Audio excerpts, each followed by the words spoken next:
Ironside will not be seen tonight, so we may bring you the following special program. Word Balloon is brought to you by the League of Word Balloon Listeners.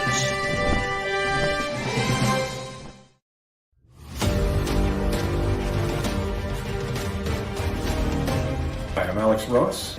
The two pieces are sort of a type. They're both kind of recreations of artwork that existed in the 90s. In fact, this piece here for the Avengers is in most ways a recreation or a tribute to George Perez's poster version from the mid-90s, where he did a shot that featured in it a figure of Captain America that was very similar to what I've done here, positioning of the Vision or positioning of Hawkeye, and I believe a few other elements are very similar to that piece, and it's consciously so. I was building off that inspiration, but I kind of refitted my design to fill out bigger shots of the figures so that I was making a wider composition and getting in a lot of the same characters, but still not quite as many as what George himself did, because George's thing was always to try and get in the maximum amount of content into pieces that he did.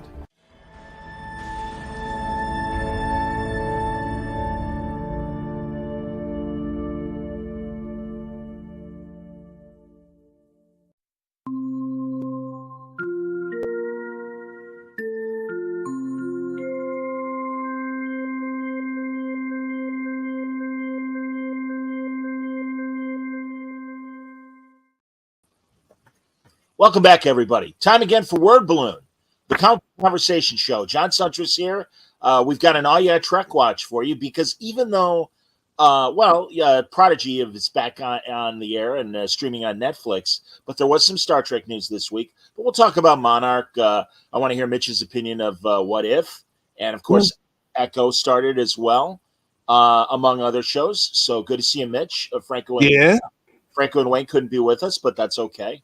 It's all right. What are you going to do? That's all right. No, you've been AWOL. You've been out cavorting on the holidays and stuff. So it's been a while. Yeah. I suppose, you know, it's the time when you gain 10 pounds. I went to the, physical today, and I got on the scale. I'm like, what? How's that possible in 1 month? All those damn Christmas cookies. I hear you, man. You know, I was talking to Mike Perkins this afternoon, and he goes, "Hey, he's doing good." And he goes, "Hey, you look great." I go, "Yeah, because fat pushes the wrinkles out, man." It does. And somebody goes, "Oh, I love your skin. You have no wrinkles." I go, "I know, because it's all pushed out from fat." But, the turkey neck is if we got rid of our chins, the turkey neck the big jowl thing, like the waddle. Yeah, absolutely. I'm sure people love that. I want to start with the Trek news, and sadly, let's start with the sad Trek news. We lost Tracy Torme this week, only 64 years old. Yes, and a great guy. I've enjoyed his Trek episodes. Even the Royale to me is hilarious. He was one of those writers that actually managed to have a good relationship with Roddenberry as well. Yeah. I knew about Tracy, obviously the name. It's Mel Torme's son. If people don't know, the Velvet Fog's son was Tracy Torme. But I remember the standout episode was the Royale. That's the one that I first thought of when they got stuck in the casino. The casino, but wasn't it based on the book? Yes. Yeah. Oh, you're right. Yeah. That's when Minuet's in it, who was Catherine McCormick, who was also Rita Fiore on Spencer for Hire, but she had dark hair. Wait a minute. So did Tracy write 101 or whatever the hell it is? Because she wasn't in the Royale. I thought she was in the Royale. No, she's in the first season. I'm sorry. You're right. Yeah. And that's just the Smoky Jazz Club, and she's the hologram. I don't know. Got to look it up and see if she wrote that. But she is in that episode with Riker. But the Royale, that's the one they keep getting the revolving door. They keep going around, and it's like an all black set. Yeah, okay. It's Data. Huh. It's Data, Worf, and Riker stuck in this hotel casino. Not unlike the Mohegan Sun location. No, it is home of Terrificon, Connecticut's Terrificon happening August 16th to the 18th. You don't want to mess up your schedules, kids. Make sure you get the right dates. And I've had a story. But Tracy Torme also went on to create Sliders, which was starring my good friend Jerry O'Connell. That's how I first heard the news. Jerry posted that, Tracy had passed away, and I was like, wait, Wow. what? And Yeah. and then I realized he created that whole show that starred Jerry and John Rhys Davies from the Indiana Jones movies, and Curry Polly Ward. Werner from Connecticut, right up the street from Oh, I Danbury, didn't know that. Mhm. Yeah, everybody's from Connecticut. Once you It's realize that, it makes life a lot easier. absolutely. Paul Giamatti just won an award, Golden Globe. Where's he from? New Haven, my hometown. So yeah. Also, my favorite. I mean, I like Sliders a lot, and I love what he did on Next Gen. But my favorite Tracy Torme show was that Showtime show, Odyssey 5. And you could find. I don't know if you ever watched it. Never did. Peter Weller was the lead, and it's this really, really cool idea where this space shuttle crew is in outer space, and some sort of cataclysm happens, and the world blows up. And John Neville from the X-Files, one of the deep, one of the guys that knew about the whole conspiracy and everything, he played an alien. Okay. He played an alien that saved the space shuttle and said aliens infiltrated the Earth and caused this cataclysm. I'm sending you 5 years into the past for you to investigate and correct this wrong. And so they are sent back into their 5-year earlier bodies, but with the foreknowledge of what's coming. And Peter Weller had a son on the mission who 5 years earlier was kind of a late teen or early 20s fuck up. And so, but he had cleaned up his act and was part of the space program. They had a woman on the show who had a second marriage. But 5 years earlier was in her first marriage, and she lost her little kid to some sort of terminal disease. So, like in the ensuing years. So she's trying to correct things. And then they had this hilarious British guy who goes back and with the foreknowledge, and it's like Biff and Back to the Future, and he's making bets on games and stuff. Yeah. And it was a really smart show. It only lasted 2 seasons in the late. But it was fantastic. Is that on anything now? Is that on streaming anywhere? Unless they've pulled it down, the only place I've found it is YouTube. What year are we talking here? Late 90s, very late 90s. Odyssey 5. Okay. Yeah, I'll look it up while we're talking. Yeah. No, I never heard of it. How was the effects? Was it cheesy, like CGI back in the day? Good. No, because other than the initial episode where they're on the shuttle. Everything else is taking air 2002 to 2004. Oh, okay. 20 years already. Yeah, no shit. I know. When everyone's that's I go, what? 20 years ago. Is this right? They're saying it was only 1 season, 19 episodes. Wow. Well, nowadays it would be 2 seasons because there's nothing, 6-8 episodes is a season nowadays. True. But, speaking of which, one of my guilty pleasures, they put notice that there won't be any more the Julia Child comedy drama. Oh, on HBO? That's over with? Yeah, I guess so. What are you going to do? There's so many shows. That's okay. You'll catch up with them. Trust me. Oh, certainly. I try to watch them all, and I'm like, whoa, wait, what's happening now? Reacher's on, Monarch's on, this is on. I lose track of what's on. I watched Echo the other night, all 5 episodes. I was up till 2 in.morning because, you want to. That's the problem with streaming sometimes. They put them all on. I'm watching The Bear now because I heard you and was it Bendis talked to? Who was the one that talked about Bendis enjoyed it. Franco and I share that same nervousness when we watched The Bear. Because you know what? You got to explain to me. It was Bendis. It was in Baltimore Comic Con because we were talking to him, me and Wayne. Why is this show listed as a comedy? Because I told that to my wife the other day. I've yet to crack a smile at all. It's very depressing. It's like, the subject matter. I don't know, spoiler alert for anybody, but it starts off with a fella inheriting a restaurant after his brother commits suicide. And that's all I'll tell you. But that is not a laugh riot. That is not a Sergeant Bilko premise, to start with. Hilarity ensues. Yeah, exactly. And I've yet to laugh at the thing. I mean, I like it, but I don't laugh. And it's a comedy. It's a great show, Mitch. I agree with you. Franco and I always say, coming from restaurant families, Yeah, it makes us nervous because we understand the pressure that the guy is going through running. It's like it's a sandwich shop. It's a beef joint. No. And I asked my wife, she worked in restaurants when we were in college. I said, "Is it really like this back there?" She goes, "Oh yeah, they're nuts. They're the chefs. They're all screaming at each other. My brother-in-law's a chef.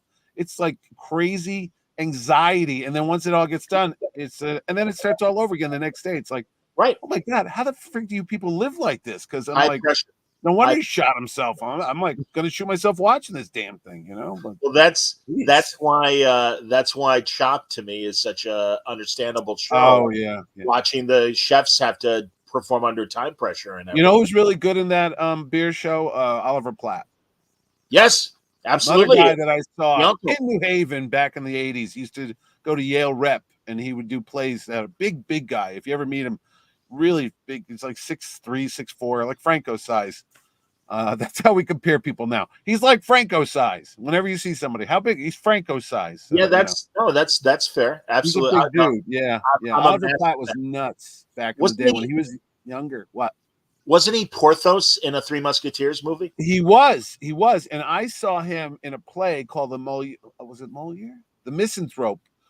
Misanthrope is a play by Moliere. He did Anastopheles. If you know your odd couple, you got that joke right there. Anastopheles. Noel. Yeah, Noel, but close enough.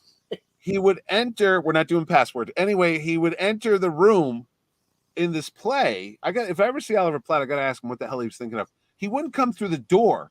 He would jump through the window to enter the scene. It was like, what was he on? And again, in the 80s, it could have been anything, but he would literally like, oh, I think I hear so-and-so. And instead of coming through a door, he would just leap through like Superman and like, whatever. And he'd do his line and he goes, gotta go. And he'd jump back out. And I'm like, who is that guy? And it was Oliver Platt. And then he'd go on to be, I think Three Musketeers was the next thing I ever saw him in, which was like a movie.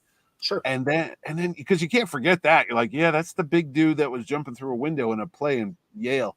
He's great in the Warren Beatty. Yeah, he's great in the Warren Beatty movie, Bulworth. I love him on West Wing. He was the White House counsel for a couple seasons. Wasn't he on one of those Law and Order shows? Was he on one of those things? Well, that's why I'm thinking maybe, and he might have been. I honestly, I don't watch those, but I mean, I don't watch him either. I've never seen one, and all those what have they been on for 50 years now? I've never watched them. Yeah, which is, I mean, it's great, especially if you're a New York actor. There's always that's a lot of my friends that I went to school with would do like day jobs, and they'll pop up. I'm like, hey, there's Dan, and he's in the background, or he's the the juror or something like that. They got a lot of work. It's like soap operas. In New York, they used to do a lot of soap operas. Now they do a lot of Law and Order, SUVs, and all that jazz around here. So, and what was the guy's name with the voice? Jerry Orbach? Orbach, yeah. Now I'll claim him. Even though he's a New York guy, I'll claim him because he went to college at Northwestern, Evanston, right next to my hometown. There you go. Evanston, Illinois? Yep. Isn't that where Henry Blake went to school? Yes, McLean Stevenson. Oh man, the little mug with the eye on it, the orange. Well, that was for his character who went to the University of Illinois down in Champaign. Oh, Illinois. Okay. And he was also Henry Blake lived in Bloomington Normal, where Illinois State was. Yeah. My college. And I remember one episode in particular. It's like, man, that's going to make the headline of the Bloomington Panagraph. Yeah. And that's a real thing. Absolutely. Oh, there you go. Oh no, and if I may, real fast about McLean Stevenson, he came on our sports radio station, and he had the greatest stories about Northwestern sports in the '60s because he was working in the athletic department while he was there at school, and we had a ball talking to him. And it's like, McLean, you got to come back, man. These are such great stories. And he died within a year of our conversation. Oh, that's too bad. That was 1996 or 7, I think he passed away. I think you're right. Right after my dad. He totally off the subject. Last week on January 1, there was a MASH 2-hour, the comedy that changed America, I think it was called. It was on Fox, and it was a retrospect, and they had the living, and they had some old archival footage of McLean Stevenson. And there's a great interview with him on a podcast called MASH Matters, where it was like audio only.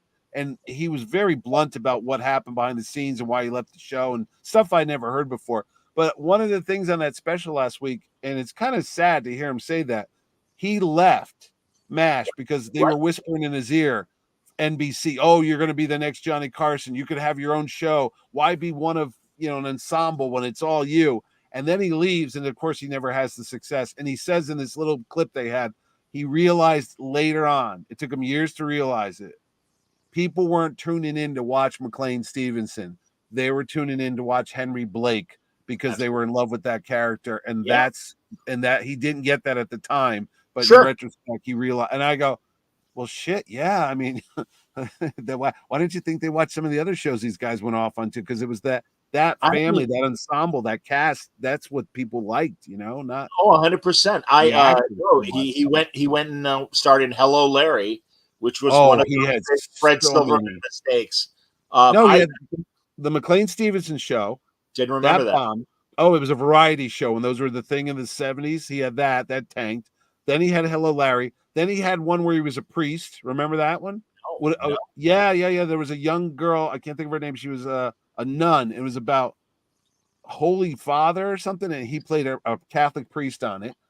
And he did another one. It was just so sad to watch one after another. He became a joke. It was the McLean Stevenson was like the butt of most jokes. Yeah, because again, he was just like Rickles, and even CPO Sharkey, his best show only lasted 2 seasons. But for years, he couldn't get a sitcom, and Carson used to make fun of him all the time about it and stuff. And like, all right, that wasn't a hit. My dad loved CPO Sharkey. We used to watch that. I used to watch it too, but it was only 2 seasons, and it had Aaron Rubin, one of the great Sid Caesar writers and co-creator of Andy Griffith and everything. He was behind it and everything. But regarding MASH, 2 things. One, Larry Linville, Frank Burns. Yep, another one. Came to Illinois State, performed at the local community theater an evening with Larry Linville. Yep. And I was blown away because as a favor with Frank, he's like, the show's not selling. Can you be a seat filler? I said, sure. Yeah. So I went. It was fantastic. He had the greatest stories about other things as well. You remember he was in either The Night Stalker or he was in The Night Stalker, the very first pilot, the cadaver cam. I say this to you because I met him as well at a car dealership here in Connecticut. I swear to God, I was driving down the road in 1986. I had my Mustang, and there was a MASH-style helicopter flying across the Route 1, Boston Post Road. Sure. And I'm like, what the hell's that? Because that's not something you see. So I go to see where it lands. It lands at a car dealership, and they had a big empty parking lot, and they had a sign that said, "Meet Frank Burns." And I'm like, what? And I get out, and I swear, there's Larry Linville sitting on the hood of a Buick. Nobody's there. And I go up to him. I go, "Excuse me, Mr. Linville?" "Yeah." "Why are you here?" And he said, "Oh, my friend owns the car dealership, and he asked me to help him out." And this was back before people charged for autographs. He literally had a stack of Frank Burns black and white. I still have it. And he just signed, and we talked about that. And I said, I know you're Frank Burns, but I remember you from The Night Stalker. And he knew the doctor's name because it was supposed to be an Indian doctor in the script. And it was named like Dr. K, something with a K, like Kuwashara or something. And they couldn't get an Indian doctor, so they got Frank Burns instead. Or Larry Linville, and he does the whole thing. He knew the dialogue, and then he shows up on the Night Stalker show as well. Remember, they had the police detectives. There was always like a different guy. Keenan Wynn would be this week, and Phil Silver, and then he showed up again as one of those detective sergeants or something like that. But he was a sweet guy. I mean, you're right. He was telling all the stories and nicest guy. And in that special, God, we're talking more about MASH. No, but I want to talk about this. Go on. He left because he knew there was nowhere to go. I mean, it's ballsy for an actor to say that. He could have stuck around and cashed the check, but he said, Frank Burns, once Margaret got married off, he's just the butt of the jokes, and there's really nothing else for him to do. And that's really I like bold for an actor to leave. I liked his observation too, that people are like, well, couldn't Frank have evolved the way Hot Lips evolved in us? And he's like, no, I'm the counterweight. He's like, no. He goes, well, then I'm hot. Then I'm Alan Alda. Then I'm Wayne Robinson. Exactly. Why would I? No. And no, that was a great special. And you know what it made me do? And by the way, for everybody watching or listening, also on YouTube, the 20 episodes of After MASH. Oh, and you found those? Yep, Mitch. I'll admit, I tried to watch After MASH when it was on, and hadn't thought about it in 35 years, however many years it's been. It's God, been, actually, probably 40 years. 40. Yeah, it is like over 40 years now because 82 is when MASH ended. MASH went off, and this came on the following fall. Yeah. They had Larry Gelbart, Burt Metcalf, all the really smart guys that were behind the production of MASH, still writing. A lot of the regular Ken Levine and Dennis Koenig were writing episodes and stuff.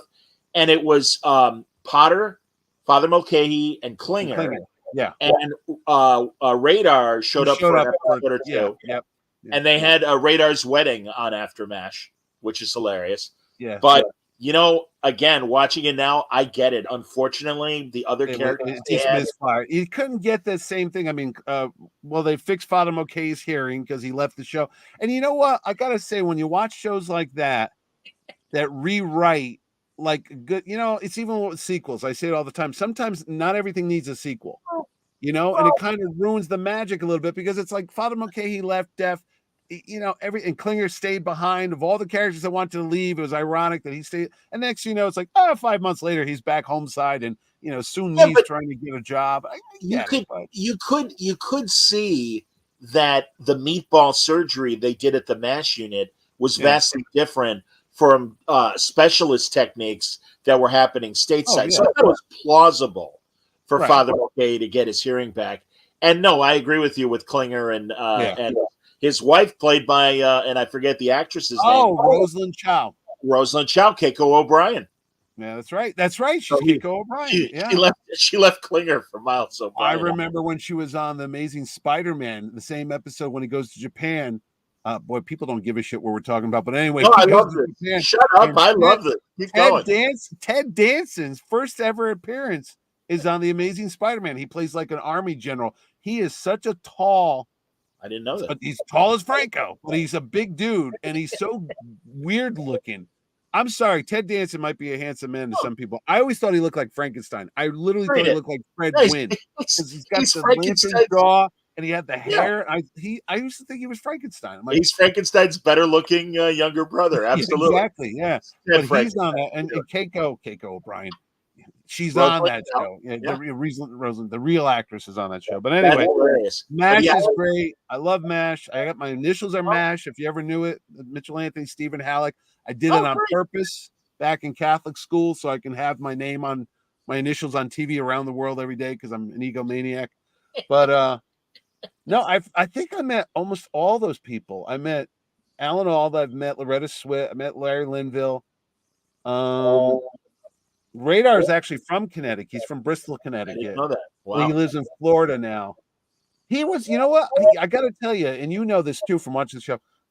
I don't know Gary Berghoff, obviously, but boy, was he angry when he left that show. And there was a lot of stuff going on in his personal life, but even his portrayal of Radar in those last episodes was like a different character. I'm like, what happened to this week? He looked like, I can't wait to get the F out of here. And it shows. If you watch that episode, there's nothing fun about it. I mean, he doesn't look happy. His hair, he looks suddenly went from 18 to 38. Well, yeah, it does. I mean, I know he goes to like Seoul or wherever, or Tokyo. He goes and he meets this girl, and he's going to go back. Did you know know towards the end he was only showing up like every other episode? I didn't notice that, but you go to watch and he's not on it a lot. Klinger starts taking over. So. I've read and heard stories out of school that he wasn't the most agreeable guy to get along with as far as the cast members. Ironically, because he's like the most lovable character on the show. And then really? No, I hear you, man. Absolutely. And they didn't have Rizzo. The only thing I didn't like about this special is there's a lot. I was surprised too. You're right. I mean, he's still around. Bailey's still alive. G.W. Bailey. Right. Kelly Nakahara, unfortunately, she passed away from cancer a couple years ago. Okay. Yeah, she just died like 2 years ago. And then, what's his name? Igor is on this podcast I listened to. Jeff Maxwell. I'm like, where's Jeff Maxwell? You know, I was surprised. I mean, I really loved their use of the archival footage. They had Larry Gelbart, they had Burt Metcalf, they had the cast members. David Ogden Stiers, he's gone too. Yeah. Oh, I wanted to say regarding Oliver Platt, much like David Ogden Stiers, does a lot of narration for PBS. Frontline and other documentaries. He's great at that. To hear him talking his normal voice was weird though. It's like, oh, what's going on? It's like that's funny. Linda Blair being possessed because you don't expect him to talk normally, like, oh well, yeah, I really like doing the show, and Oh, you mean David Ogden Stiers? Yeah, because you're expecting the Winchester voice, Yeah, because he grew up in California and he's got the West Yeah. Coast accent as opposed to Charles Emerson the Winchester. Boston thing, yeah. But no, overall it was good. You know what they never talk about, and I don't know if they show these out in the Midwest. I'm sure you saw them during the football games, but after MASH ended in the mid '80s, I think it was IBM had a bunch of computer commercials where they brought the whole cast back, and oh yeah, I'll send you the link. It's bizarre. You'll see Wayne Rogers in commercials with Klinger and Harry Morgan and Loretta Swit, Larry Linville. They got everybody back from the show. Even Alan Alda shows up eventually. The only ones who don't appear in these commercials are Mike Farrell and no, even Ogden Stiers is there. Yeah, everybody from MASH except Mike Farrell are on these IBM commercials that they ran in the mid to late 80s promoting computers. It's so weird to see everybody. Radar and you never saw them? No, the Inglorious Treksperts ran an episode. They're doing these top 10 lists during the holiday season, but they're continuing. They haven't gotten to 10 yet. And one of the episodes was all these commercials that the various Star Trek people did. And I want to say it was MCI, the old phone company, where they would have like a friends and family sort of deal. And it was the entire Star Trek cast. It was, everybody, even Nimoy and Shatner and everybody doing it. So what year was that? Early 90s. No. Yeah. No. I was surprised. I didn't remember them either. No. I remember they did that video game. That was a big deal. I was working at Micro Warehouse in the late 90s in that, was it Starfleet Academy? Well, that was wonderful. Yeah, Chekhov comes on as like an admiral, and and there's Klingons on it, and I'm like, what is this? There's simulations of battles that the original cast did, and there's even a story that some sort of little conspiracy with the cadets and everything. But yeah, it's Shatner, Sulu, and Chekhov. Shatner, yeah. One of my absolute favorite PC games. I loved that game. By the way, Amazon Prime. Speaking about, it's Trek related, so it'll make sense. Yeah. No, there's more Trek to watch because I was binge watching tons of crap, and on Amazon Prime they had that. Was it called The Center Seat? Yes, the documentary series. Sure. I believe it's 13 episodes. All of them are on. So I finally got to see, because remember History Channel only had like the first 7 or so. Yep. And you were like, oh, you got to go online to something, and I was like, oh, here it is. So I finally got to watch, and it was right up to Picard because they had Jerry Ryan and what's her name? The Michelle Hurd. Yes, Michelle Hurd, and they're on. So I'm like, well, this was just done within the last year or two because they're talking about going on to Picard. So a lot of cool stuff on that. A lot of weird stuff I didn't know about Enterprise, about the troubles that show went through, about going off the air and behind the scenes. They were trying to change the format, and they knew they were in trouble. I mean, they knew the ratings were going down and there was money to be had, and the whole year-long story they did about, what was that, the Dominion, or what was that thing called? The Zindi. The Zindi. Yes, they had that guy on. Yeah. And they were talking about how that didn't work, and but they were ahead of their time because they, now we get these, season-length stories. They did it back with Enterprise. And even the song was a big to-do about the opening theme song. Absolutely. Hate mail about it. And then I was like, really? I didn't remember that. But well, as you might remember, especially if you just saw the show, initially they were using just as a temporary song, Beautiful Day by U2. And yes, they couldn't get and you can totally see I've never seen it married together, but it absolutely works. I mean, just in my head, I'm like, that would have been cool. And I get what they were trying to do. It's a shame because I think visually the only one that was a better intro, I think, was Voyager. Just seeing Voyager go past all the planets and everything. But that whole history of flight and that fantastic last season, the Mirror Universe 2-parter, where you saw the Mirror Universe version of the Enterprise opening, and it was all war shit. And it was fantastic. Yeah. Oh my! And different music, much darker, upsetting. It was dark and tone. I remember that. Now that you bring it up, that was a cool thing. I did not know that Jolene Blaylock, that was her first show, and she was actually getting acting lessons. Because what's the guy's name that played the security guy? Is he Australian or English? Oh, Stephen Culp. Is Or that no? who it Are was? you're saying Malcolm on the regular show? Malcolm on the show, Yeah. and he was telling all these little stories about Yeah. behind the scenes stuff and the things that he encountered and why he did the show and how he bought I think a car drove by him like a Bentley, and he's like, "Hey, I'm working for the next," because they all thought they had a 7-year run because all the other treks were 7 years, and they're like, "I could go buy that big house now," and then they pulled the plug after what, 3 seasons or four? 4 seasons. 4 seasons. Yeah, it was just weird to hear all that stuff, and Just shy of 100 episodes when that Yeah. mattered to get into syndication. They were like 90 something, so Yeah. close enough. But yeah, Shuttle Pod 1 is a great show that he does with Connor really? Trinneer, Trip, yeah, and they have both behind the scenes and stars of Trek shows, and even guys like Vaughn Armstrong, who was the admiral in Enterprise, but Yep. played a million aliens over the years. Even going back to I want to say he's one of the Klingons in the first season of I Next Gen. believe you're right. That Yeah, Part of Glory episode. But yeah, he's only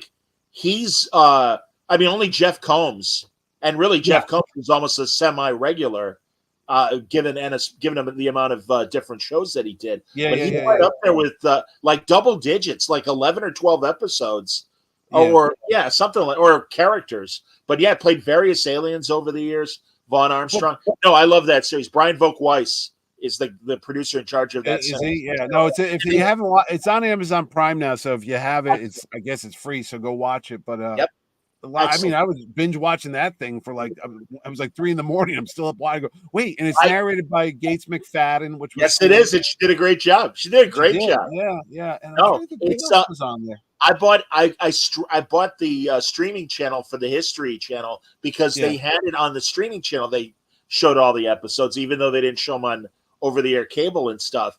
And oh man, I'm telling you, when I talked to Brian, he was diplomatic on record on the interview, but after he's like, yeah, we made whatever it is, 15, 13, whatever the episodes were, and he goes, they'll find their way on TV eventually. No, they did. Like I said, it was a pleasant surprise because it's like, oh, this is on, and there's like so many of these things that you don't even know are out there that just pop up on time. There's another show. There was a show I told you I watched. I think it was from England. Is Nacelle the same company that made that Trek thing? They did one about Star Wars where they had Marshall Lucas, who I'd never ever in my life ever heard from. I knew who she was, but she never spoke. She's on this whole thing talking about Lucas and behind the scenes, which is it's a little tabloidy. You know what I mean? It's kind of like a TMZ type of, well, this is what George really did. I'm like, what? So take it for what it is. Couple comments from the chat. Michael Cooper says, yeah, The Expanse was the first episode of the Xindi War. It was a take on 9/11. Enterprise got so much better that season. Great mirror. And then, the fourth season, certainly. Yeah, they talked about that on the show, that they purposely did a 9/11, alluded to it on the thing. It's too bad that Berman and Braga didn't get to do Enterprise their way, because they really wanted the first season completely on Earth. And the last episode of the first season, okay, now Enterprise is built. Now we're going off. Oh, I didn't know that. I didn't to explain the politics of the pre-Federation and the fact that, okay, you have, the Vulcans are kind of stepping on or putting their thumb on the scale and not letting the humans progress enough as far as. Well, they talked about it on the show, how people did not like how the Vulcans were written because they were like, what the hell's this? This is not the typical Vulcans and how they were behaving. I'm like, I remember being a bit of a weird thing, but Well, they totally do a job on the Andorians where that was on there. That was a great episode early on where they had a listening outpost for Andor. Yeah. And no, it's a Vulcan monastery. I remember that. Did they ever refer back to that whole thing where they carved up the Xindi carved up Florida with that big freaking trench? Yeah, no, I'm saying because we watch what is the cartoon show? I can't think of it. Lower Decks. Lower Decks. You would think all the things they always throw in there. Lower Decks always references some weird thing like, hey, remember Florida before it became the big Grand Canyon? Because now there's like a canal. It was like a canal. This beam that came through it. I'm like, did we just forget it existed, or we don't talk about Enterprise? Have they ever mentioned it other than Archer maybe, or maybe his dog? Have they ever referred to any of that? It's in the 2009 movie, certainly. And Oh, this is interesting. Michael says one of the best interviews on the Shuttle Pod show is when they had Michael Sakuda, who did so much design work on TNG and other shows, absolutely, including the third season of Picard. And also, they did one of the great Star Trek reference books. No, they're fantastic. Oh, they're I have that somewhere here. One of the best behind-the-scenes couples to work on Star Trek. I mean, both of them very vital to the behind-the-scenes stuff. Yeah, they had a tech manual somewhere. I bought it years ago, and it had like every single thing you could ever want to know about what was going on there. Yeah. It's a great book. Now, mentioning the fact that obviously, Scotty mentions when he's experimenting with his Porthos, with his transporter theory and stuff. Yeah, I lost Admiral Archer's prize beagle.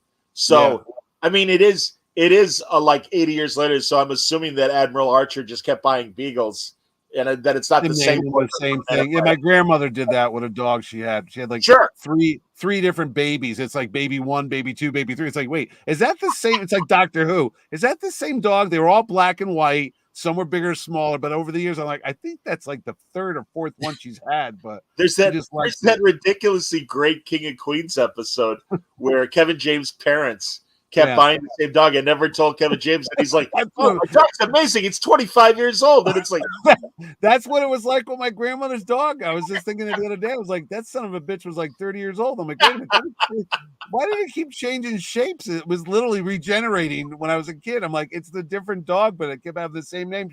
She didn't want to tell us it was dying. Same thing with the goldfish. You know, my kids, they were little. My wife went away. And she's like, whatever you do, make sure you feed the goldfish. 2 minutes, she's out the door. I look at the goldfish, it's freaking dead. So I had to race to the Walmart, go get another one. I put it in the thing. The next day, my kid gets up. That one was dead. I'm like, you had one job. All you had to do was stay. I told him it was sleeping, and when he come home, it'll be fine. He's sleeping with the fishes. Wake the fish. Hey, there's a little Italian guy floating around. Exactly. Speaking of that, Johnny, 25 years ago, The Sopranos started. Boy, this show's all over. Forget that Trek shit. Oh no, there's still more Star Trek stuff to cover. No, but I'm just saying that you mentioned HBO is showing like, I guess, deleted scenes or stuff that you've never seen before. I hate when they do that. I haven't watched that, but I have been watching old episodes.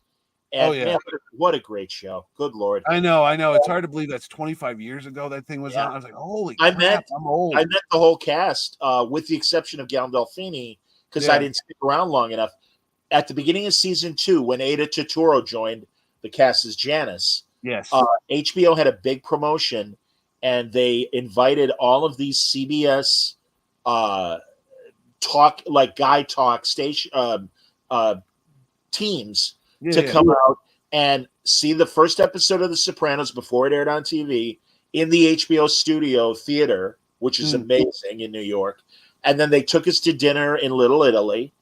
And then the people that wanted to could then get on a bus and go to Radio City Music Hall and watch a Roy Jones middleweight championship fight. No shit. And it was fantastic. And they sent me because of the boxing. And they sent my buddy Mike North because he was the big afternoon host and everything. And and much like you talking to Larry Linville about the Night Stalker, David Chase, the creator, was one of the main writers on Night Stalker. Right. I'm like, and also Rockford Files, but I'm like, Dave, tell me everything about Night Stalker. And he brightened up and he's I was really proud of that show. That's talking about that too, because I see him on shows and everyone always talks about Sopranos, but he'll go on about Night Stalker, about how they had no money and the ratings were down and McGavin wanted off the show. And but there's some gems in there, man. There's the Horror in the Heights, which is a great one about the Rakshasa in Chicago with Phil Silvers. Yes, in that, and I think not Barry Gordon, but one of the guys with the glasses. Oh, no, it was Barry Gordon. Barry Gordon. Yeah. Okay, he's in that one. And then of course Chopper, that's the one with Larry Linville. That's the one, the motorcycle guy with Robert Zemeckis wrote it, and the other guy, Bob Gale. Wow. Yeah, go look at the credits on that. You're like, holy crap, that's Back to the Future guy. That's fucking what's his name? Forrest Gump. And Zemeckis, obviously. Yeah, Zemeckis does, Forrest Gump and all that other stuff. And here he's writing this crappy thing in the man, a lot of old stuff going on. Listen, we'll get to it later, but we'll talk about a show that you and I love that you rediscovered. Oh, yeah, now I've refound it. Yeah, I think I know what you're talking about. Yeah. But what other Trek stuff? I know that our man Anson Mount left Connecticut today because he You took know, a I'm picture of sorry, his Mitch. boots. I meant to post your tweet that you saw with his boots, saying that he's going back He's to driving up to Toronto, so 7 hours drive with him and the family. Must be fun in that car ride because I've driven long rides with my kids, but I'm not Captain Christopher Pike. Yeah, but that's where podcasts come to entertain everybody. I hope he's listening to our stuff right now as he's driving somewhere through Vermont. Shut up, kids! Shut up! Well, I'm listening to Centrist. Shut up! I'm hoping that I have a bad feeling, man, that we're in for a third season of more novelty episodes. Oh no. And for people that don't know what that swinging is, if you grew up in the 70s and your mom or dad ever drove, they would drive the car and they'd do this invisible swat behind you because you'd be there and you'd get hit with a hand. Nowadays, people don't hit kids in the head, but in the 70s, that's what got us through. So anyway, all right, they're wait. Go back to that thought. You think we're gonna have like gimmicky ones like they did the second season? Yes. Really? Well, you know something, Mitch? Why? You and I rolled our eyes at those, but the kids love them. The kids love them. They love the musical ones. They love the tap dancing ones. They love the. I bet they have the balls to do another musical episode. Well, the animated one was the best. If you want to talk, if these are, I call them gimmick or stunt shows. But that's what I think of them as. But formatically, it was gimmick, but there was a real story there. So that's okay. I liked the crossover. I thought the crossover was great. What I didn't like was, hey, Spock is human now. And like I said, it was like a bad. I didn't like that at all. You thought it was funny, if I recall. Didn't you think? No, I said it was like watching. Oh no, Mitch, I hated it. I hated it. Well, Franco, I said it reminded me of that Kay Ballard show. Wayne likes everything. The in-laws or whatever it was called. Yes, the mother-in-laws. Yeah, mother-in-laws. I said I don't know why, but I'm getting this weird '70s mother-in-laws vibe from this episode because it was this. And was that the one where they switched bodies too? Or was that that's the same one, right? No, that was in the first season, and I didn't mind that episode in the first season. But it's gimmicky. But it was an opportunity to get inside to Pring's head and Spock's head. Yeah. And what I hated about the Spock suddenly is human, several things. Yeah. One was the whole, all of a sudden he's, hi, Mom, and all this bullshit. And I didn't buy that. And I know he was human at that moment, but they had Amanda basically showing him how to be a stoic Vulcan. And I know she's been surrounded by Vulcans and all that. It's like, give me a break. And that was that same episode where Nurse Chapel, drive the ship, Erica, and Uhura were talking to the aliens, and Chapel had to, confess her love for Spock. And it's this ethereal cloud alien. Yeah. And she tells the other girls, turn around. And it's like, oh, fuck you. I'm sorry. I'm swearing like you today, Mitch. I apologize. I know it's rubbing off. The other guys aren't here to patrol you, but yeah. But I'm like, come on, man. I'm like, are you that cheesy? And the answer is yes, we are. And it's, I mean, there were a couple great, the Klingon on the ship and Mabenga. Killing him. It wasn't brilliant. Like 10 episodes. The best episode since the best Enterprise episodes 20 years earlier. I'll tell you, the only thing I want more is more Pike. Because I mean, honestly, I turned on to watch this show for Christopher Pike. When they announced it, I want to see him. I've always wanted to see him since Jeffrey Hunter. I always wanted to see. 100%. I read the books. I read the book Enterprise that came out years ago. I just want to know about him because it's like this legendary figure. And I didn't think they did a good job of him in the movies when they had Bruce Greenwood. Nah, Bruce. It was just they gave him the name. Okay. It was okay. It was just the name. Yeah. It really wasn't the Pike. It was not the guy we thought of. Yeah, and it really, in fairness, and I forget who. I was talking to Mike Perkins today, and they're doing a Batman. He and Dan Jurgens are doing a Batman 39 comic book, and I said, there's an opportunity there to look at Dr. Occult and Slan Bradley and some of the other earlier. Oh, okay. So they're going to do a little mini series or something. Well, it's just really focused on Batman and Gotham. And he's like, we thought about that. We thought about villains. Yeah. And he said, like classic villains. He's like, now then it becomes about the villains or the other characters. And he goes, we really want, I'll talk to Jurgens next week about it as well. Yeah. But I get it. And that's the thing. I mean, you're right. Putting Bruce Greenwood as Pike in the JJ movies was really just kind of It was, nice. it was a name drop. It was Yeah. because we expected it. We were like, well, we know who's the captain of the Enterprise at that point, so they just had to put him in. But it wasn't like the character you think of. 100%. Is it going to be the Batman with the purple gloves? Yes. The one, the early version. Oh no, I mean, it literally, as Mike described it, it's year one. Like yeah, well, and then literally like within, he said, let's say a month of Detective 27 coming. Wow, out. That's something. So that's interesting. No, it's going to be good. You know what though? You bring up a point because I watched your Mark Wade. Mark Wade. Mark Wade. The other night, and you guys were talking about what old characters, and he's bringing a lot of people back, and he talked about, and I threw out there, why don't you do a Snapper Carr miniseries? And then I brought it up at the comic shop I go to, Cave Comics, and some people didn't know who the hell I was talking about. They're like, who the hell is Snapper Carr? And other people are like, oh, Snapper Carr from the Justice forever. League. Sure. Yeah. And I'm like, I guess there's a certain window where people don't have the same frame of reference. Because when I say Red Tornado, I think of the robot Red Tornado, not Ma Hunkel. That's like, what the hell are you talking about? Sure. That's my Red Tornado, is the robot, like the Vision. Of course. Other people think it's this old chubby lady that ran around in underalls or overalls, with whatever the stew pot on her head. Yeah, the stew pot. Yeah, so I mean, I guess when you're writing stuff like that, you got to think of the audience because you realize some people might not have the frame of reference, and why bother doing a Slam Bradley? Because you and I know who that is. Yeah, but man, King, Tom King and Phil Hester, that Gotham City Year One. Yeah. And it could have been any detective character in that story. But the fact that it was Slam Bradley to me was just like, that's beautiful. Well, I know when Chaykin did the Rough and Ready, when the Hanna-Barbera stuff, I didn't know who the hell Rough and Ready was. I mean, I might have saw the cartoon, but it was a good book. But I didn't know who these characters were, and I'm like, who the hell's Rough and Ready? They go, you never saw those guys? I'm like, well, it was the first. It was the first Hanna-Barbera syndicated cartoon, even before. So you knew more than I did. I had no idea. I'm like, who the hell are these characters? Man, I'm telling you, it's hilarious, Mitch. We've been talking for about 45 minutes. I know we didn't talk about Trek at all. Yeah, no, go back to Star Trek. We've been talking about Star Trek, and there is one more story before we get to the other shows and that they've been on. There was an announcement literally like a day or two ago that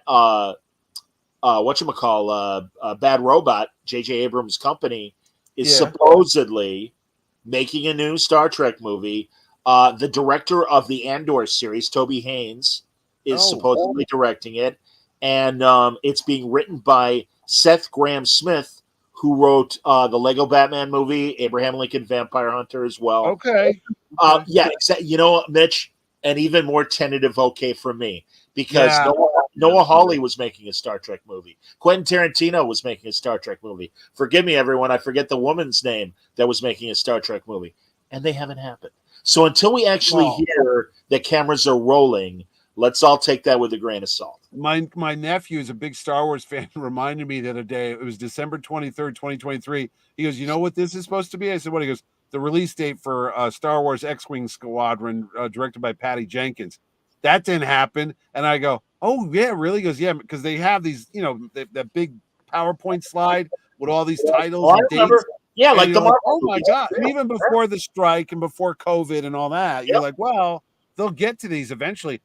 They don't even talk about some of these things. It's like, it never happened. We don't know what you're talking about. The Jedi mind trick. It's like, no, you guys had a logo and you had a date and you had this thing. And and all of a sudden, the talk went from another Rey movie to now a Mandalorian Grogu movie. Well, I still think the Rey movie's happening because they already have a director who's been on and talking about things. But the Grogu movie, I think they need a surefire hit.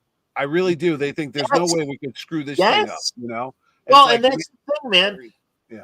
Rather than, hey, here's more Rey, we know half of the audience can't, really isn't interested in what happened in the sequels, but here's another Rey movie. And it's like, why don't you make something that universally was embraced? I know there are people that weren't crazy about the third season of Mando. I still liked it enough. Right, and again, and all these studios, they're always just one great movie, including DC. Yeah. And they're all one hit away from making a great movie. But also regarding the JJ thing, before we get off of the Trek, it supposedly takes place decades before the 2009 movie. Oh, And why? Rob was exactly. It's another prequel, and I don't know what that means. And they say, oh, it's We going have to be that all show. about. It's called Enterprise. We were just talking about it a couple minutes ago.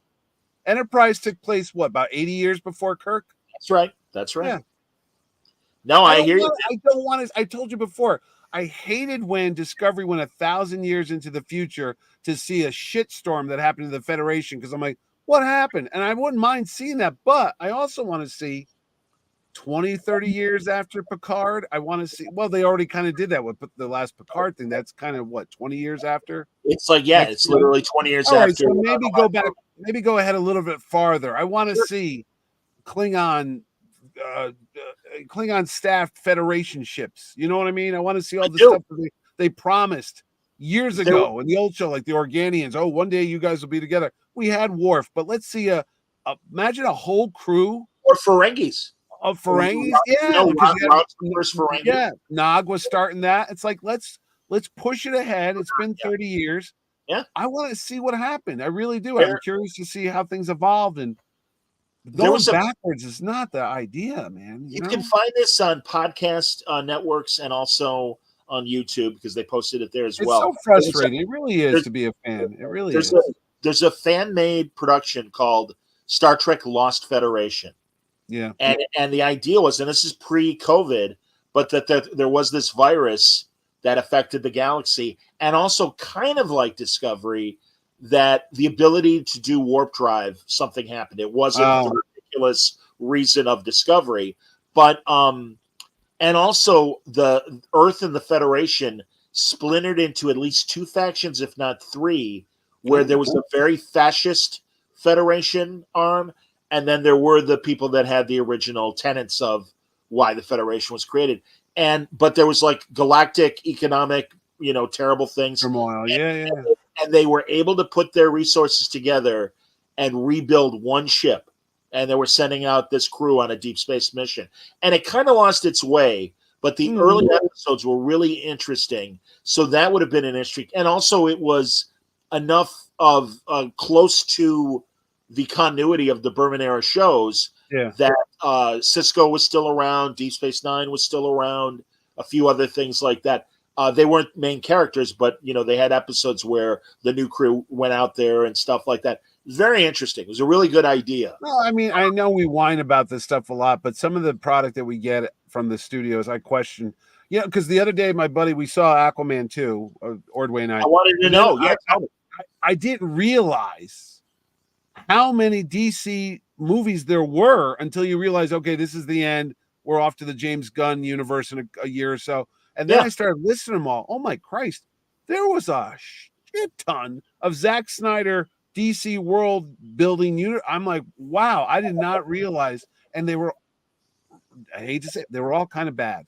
Well, they were all shitty. Mostly bad. But they all had potential. And that's what the sad thing was, because as soon as you saw it, it's like you had a talented actor most of the time. You had money. God knows they spent a fortune on a lot of these things. And for some reason, they all go off the rails like halfway through. The finales are never good at all, not any of them. And you go, my God, you thought they would have learned their lesson after a couple of misfires. But when you look back at the whole breadth of it and you go, oh, my God, all of these things suffered the same effing disease. What happened there? And you can't go, well, Zack Snyder. Somebody else had to be in a room that was putting the money, writing the checks and going, hey, wait a minute. Can we try something like Blue Beetle of all the movies? I said was one of the more likable ones because it was lighthearted and fun.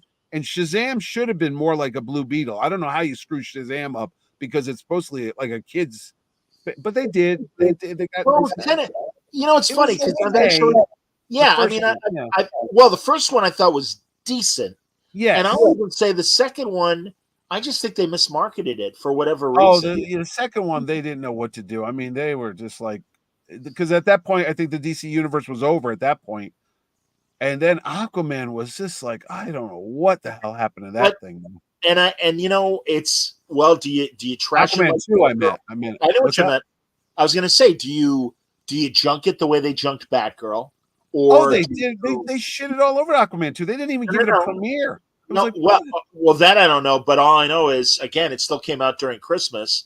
And it's kind of like, well, what do? We got these 4 movies. We gotta do something with them. Otherwise, we've literally wasted over $1 billion of production money to make these things.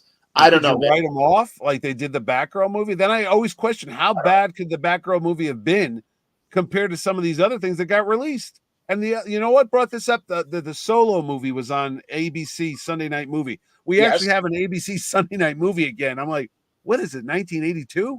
Yeah, but nobody's. They did it with the Empire. They did it with the Empire Strikes Back, like around Thanksgiving time. I'm like, hey, why not? I watched the 10 Commandments every Thanksgiving. Whatever. Sound of Music. These are like family staple holiday movies. Sure. But Solo wasn't that. It's not Star Wars. And I sat there and I go, this is a movie I would love. Though we'll never see it. What the Lord and Miller original movie was going to be before they pulled the plug, like what 3 weeks, 2 weeks before the guys finished. Yes, you're saying Solo. You're saying, yeah. Well, I like Solo. I actually like Solo. I think it's a good movie. I don't think it's not a great movie, but that was the beginning of the end of Star Wars. Honestly, that was when the next movie didn't do well, and then I'm like, what is going on here? They thought they were going to be Marvel. Every 6 months, we'll have a new movie. I'm like, no. Too much. And also, again, I think the studios are getting more and more involved. Did you watch this summer that Mark Altman produced show that was on the CW, and it was called 1982 Best Movie Year? I saw that. You told me about it. Yeah. They went back and talked about those movies. Yeah. And back then, studios and producers were willing to roll the dice. Megaforce alongside E.T. and some of the other great movies and stuff. And it's like, there was just a little bit more. A good friend of mine, I won't reveal who, but we were talking, and no, the studio system now is screwed. I mean, God, another Star Trek related story, the fact that Paramount is for sale. I saw that. I'm like, maybe Skydance, maybe a merger with Warner Brothers. I don't know. But and I know when we watch movies, and maybe a good portion of the audience realizes this as well, that before they even get to the real credits, there are like 4 or 5 production companies that are all helping to finance these movies before you get to title, stars, director, etc. And that's the thing, man. The studios now are pretty much only in the distribution business. Pretty much, at this point. And with the exception of IPs like Star Wars, like Star Trek, they're buying other people's properties. It's almost like, remember, the Sundance Film Festival, how those people make movies and they shop them around hoping to get distribution. Yep. That used to be for the art house films. That used to be for the small productions that maybe cost $1 million. You didn't get the Miramax stuff, Kevin Smith, and that would be the Academy Award winning pictures. The ones that you never heard of and stuff. But you're right. It's almost like the major movies, the big mega $200 million things now. First off, it's insane the cost on these movies. I don't understand what they're. If you had again, I'd go to Godzilla -1 or whatever it was called. Supposedly $15 million, one of the best movies I saw last year. I go, if you just had a decent story, you don't need to have Star Wars. I saw this Harvest Moon or whatever the hell that was called, Rebel Moon. Zack Snyder again. Zack Snyder. Yep. Ugh. Oh my God! I tried twice watching it. I couldn't get through it. I'm like, what is going on with this? But some people said it was great. I'm like, what are you watching that I'm not watching? Okay, this is like 30 different movies he's stealing from. There's a little bit of Star Wars. There's a little bit of this. There's a little bit of that. Here's a little bit of Inglourious Bastards. I'm like, what is this? What is this? This is not a movie. It's just a bit hodgepodge. Yeah, but again, I mean, you can Star Trek II, Wrath of Khan could have been a submarine movie. No, did you watch Rebel Moon? Not yet. Yeah, well, good luck. When you watch it, you'll tell me. You'll be like, oh, you're right. Oh, no, and I really do. I want to watch it. I just can't justify 2 hours and everything. So I got to. By the way, the heads up, it's book 1 and book 2 comes out. But there are still good ones. Like, I can't wait to see Dune, book 2, whatever the hell they call it, because it looks great. And how can you screw that up? Well, wait a minute. You can't. Oh, my dear. Yeah. But even though the David Lynch movie was weird, it still has its I love I love the David Lynch movie. It's crazy, but I've watched it a million times, so I don't know why. I mean, No, I even get Lady it. Hawk was good back in the day. I loved But Lady Hawk. Ah, the only thing that sucks about Lady Hawk is the music. The Alan okay. Parsons should not have done the music for that That's movie. I had totally forgotten it was Alan Oh Parsons. God, Well, it's such a good movie. that's Michelle the Pfeiffer, 80s, man. Rutger Hauer, Matthew Broderick, and that other guy that played the bishop, who was the father in Sabrina. I can't think of his name. He was the And guy he's in War Games. yes, I was going to say he's Yeah. he's the scientist in War Games. Yeah, who I'm made sorry, I love that. Joshua. You know what's sad? I can't even tell you my combination for my phone. I can't tell you my passcode to get on my goddamn iPhone, but I can tell you that Joshua was the name of the computer from friggin' War Games in 1983 with Ali Sheedy and Matthew Broderick. Why do you think I asked you to be on this show? This is why you're on the show. I have because nobody else wants to. But no, anyway, that's true too. yeah, there is that. No, because I have all this useless knowledge that I'm going to go to my grave and go, oh my God, once I go, poof, nobody to remember all this crap. Yeah, but you on your forgive me because I never remember the title of your podcast. But which one? The one that you do. Well, you got your Indiana Jones podcast, of course. Yeah. Well, I've got the Jerry one, which is the what the hell is it called? The Power Cosmic podcast with Jerry Ordway and I eating pizza at a restaurant. The same one that Jensen Ackles eats at, kids, in Fairfield, Connecticut. Mr. Supernatural. Not that he's on my show, but he eats at that restaurant. He lives nearby. Soldier Boy. Absolutely. Soldier Boy eats at the Colony Grill in Fairfield. Go look for him. What's the one that you just where you do old TV and stuff? Oh, me and Ed, my IndyCast buddy that we did the IndyCast for 16 years, which is insane. Indiana Jones. We do a YouTube show called Mitch and Ed's Excellent Adventure, like Bill and Ted's Excellent Adventure, where we just we'll just do like you and I are doing right now with video. And we just sit there and go, hey, remember watching Megaforce? And we did in Megaforce. And we just do the whole movie and rip it apart and talk about it. But sometimes he loves everything. He's like Jerry Ordway. He's the Australian Jerry Ordway. This guy he's like Wayne. It must be a non-American thing, like Canadians and Australians. The dude watches Can't Stop the Music every New Year's Eve with Steve Guttenberg, Susan Anton, The Village People, and Bruce Jenner. They think it's one of the greatest movies ever made. And Valerie Perrine. What is going on in Australia? What is it? I know every animal wants to kill you there, snakes and spiders, but it's true. Every movie that we hate, this guy loves. And we'll do it on the show. I go, what are you talking about, Ed?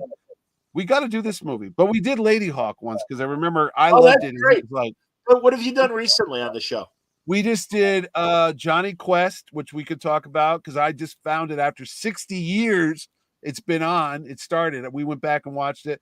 The Herculoids. Remember the Herculoids? Sure, it was like 8,000 views. I don't know if people think they're watching about hemorrhoids or what, but for some reason we did a thing called the Herculoids, and there's 88,000. Come on, the designs of those creatures surrounded by cavemen. I am such a fan of the Hanna-Barbera action cartoons. Yep, Alex. Yeah. And I certainly, I believe Johnny Quest debuted the year I was born, 64. 64 came out. Yep. But I do remember one summer or whatever, as you pointed out when we were talking just amongst the four of us, that Johnny Quest was on all three networks at one point. It was, which I was like, what are you talking about? Because that's unheard of nowadays. I mean, now and then you get a show that goes from CBS to NBC. But Johnny Quest was originally a nighttime show, 7:30 at night. It was for adults and kids. Yep. And I told you, it's for tough kids because in 64, there was no parents' guidance on TV cartoons. They were shooting people and setting people on fire. It was like a little Raiders of the Lost Ark. It's literally like an Indiana Jones adventure for 30 minutes. It's a full story. It's not 7 or 8 minutes. It's a good 25, 26-minute episode.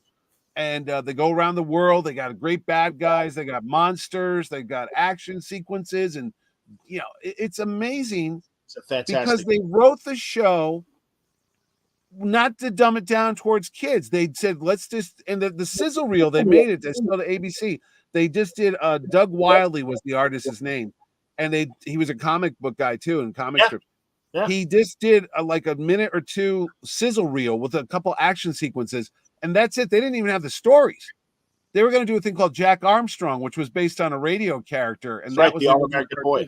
So they bring it to the execs at ABC and they have the music because it had original theme music and an orchestra and stuff. And they just put that on the screen, and the guys, when they put the lights on, they're like, "Oh my god, what was that?" Because it was like Dr. No, it was like James Bond, it was all that 60s kitschy, cool stuff, Space Age and NASA, all that. And they're like, whatever the hell this is, make more of it. And they did it, and it was only one season, which was amazing to me. 26 episodes. But everybody knows Johnny Quest, because when I was a kid, it was on like NBC Saturday morning. They would show it in the morning. My wife watched it years later on stuff because it ran in syndication, and that's why it was on all three networks. CBS owned it for a while. The ABC got it back. And it's like, what other show have you ever heard of gets passed around from thing to thing? And there are it's some still cartoons that move around, but you're right. And further, I even remember when it was in reruns, early 70s, them running it in the summer in prime time, because that's what it originally was. I didn't remember that. No, I didn't remember that. Oh yeah. So and you know who's the voice? It blew my mind. Tim Matheson. I've had him on Word Balloon, and that was among these subjects that we certainly talked about Animal House, and I told you, he, for a brief moment in the 80s with junk bond money, bought the National Lampoon and tried to bring it I didn't know that. to its original glory and stuff. But no, I love, and I'm like, tell me everything about Johnny Quest, because he was 14, 15, 16 years old. Is that how old he was? Because I couldn't figure it out, because I'm like, did his voice change yet? Because he goes on to do Space Ghost. He's on the Mighty Mightor and Moby Dick show, which is another freaking nutty idea. Moby Dick, he was Samson. Young Samson. That's right. Well. That's right. So great guy, and then working with Dawes Butler, Don Messick, June Foray. Oh, Don Messick. I saw the name. And Jack Parr's name's on one of those. Oh, I didn't know. I swear to God, I'm like, it can't. It's got to be the Jack Parr, right? P-A-A-R is how you spell it. Yeah. I was like, why is he on an episode of Johnny? Maybe his grandkids liked it, because I don't know. Would he have been off the Tonight Show at that point at 64? Yes. He was doing a primetime NBC show in 64. Maybe he did. I don't know, but there was his name popped up, and I was like, I gotta ask Suntress why Jack Parr is on. I'm fascinated by Jack Parr, because he kind of invented the late night format, even though Johnny was the master of it. No, Jack was more natural. I mean, if you watch, I mean, he had a lot going on in his personal life, but he didn't hide it. He just wore his life on his sleeve, and that's what I'm saying. And he didn't. This is who you're getting. This is Jack Parr. This is who I am. And Johnny had that too, but Johnny was more of a comedian guy. But Parr didn't give a crap. I like that. He was like, take it for better or worse. JD says he liked Hanna-Barbera's Three Musketeers. Now, THE Cat was not a cartoon, JD. That was a Robert Loggia half-hour action show. Yeah. You can find episodes on YouTube of THE Cat. You know what? I can't understand why no one's taken Johnny Quest and made a live-action show on it. It's there. They've thought about it a couple times, and I agree with you.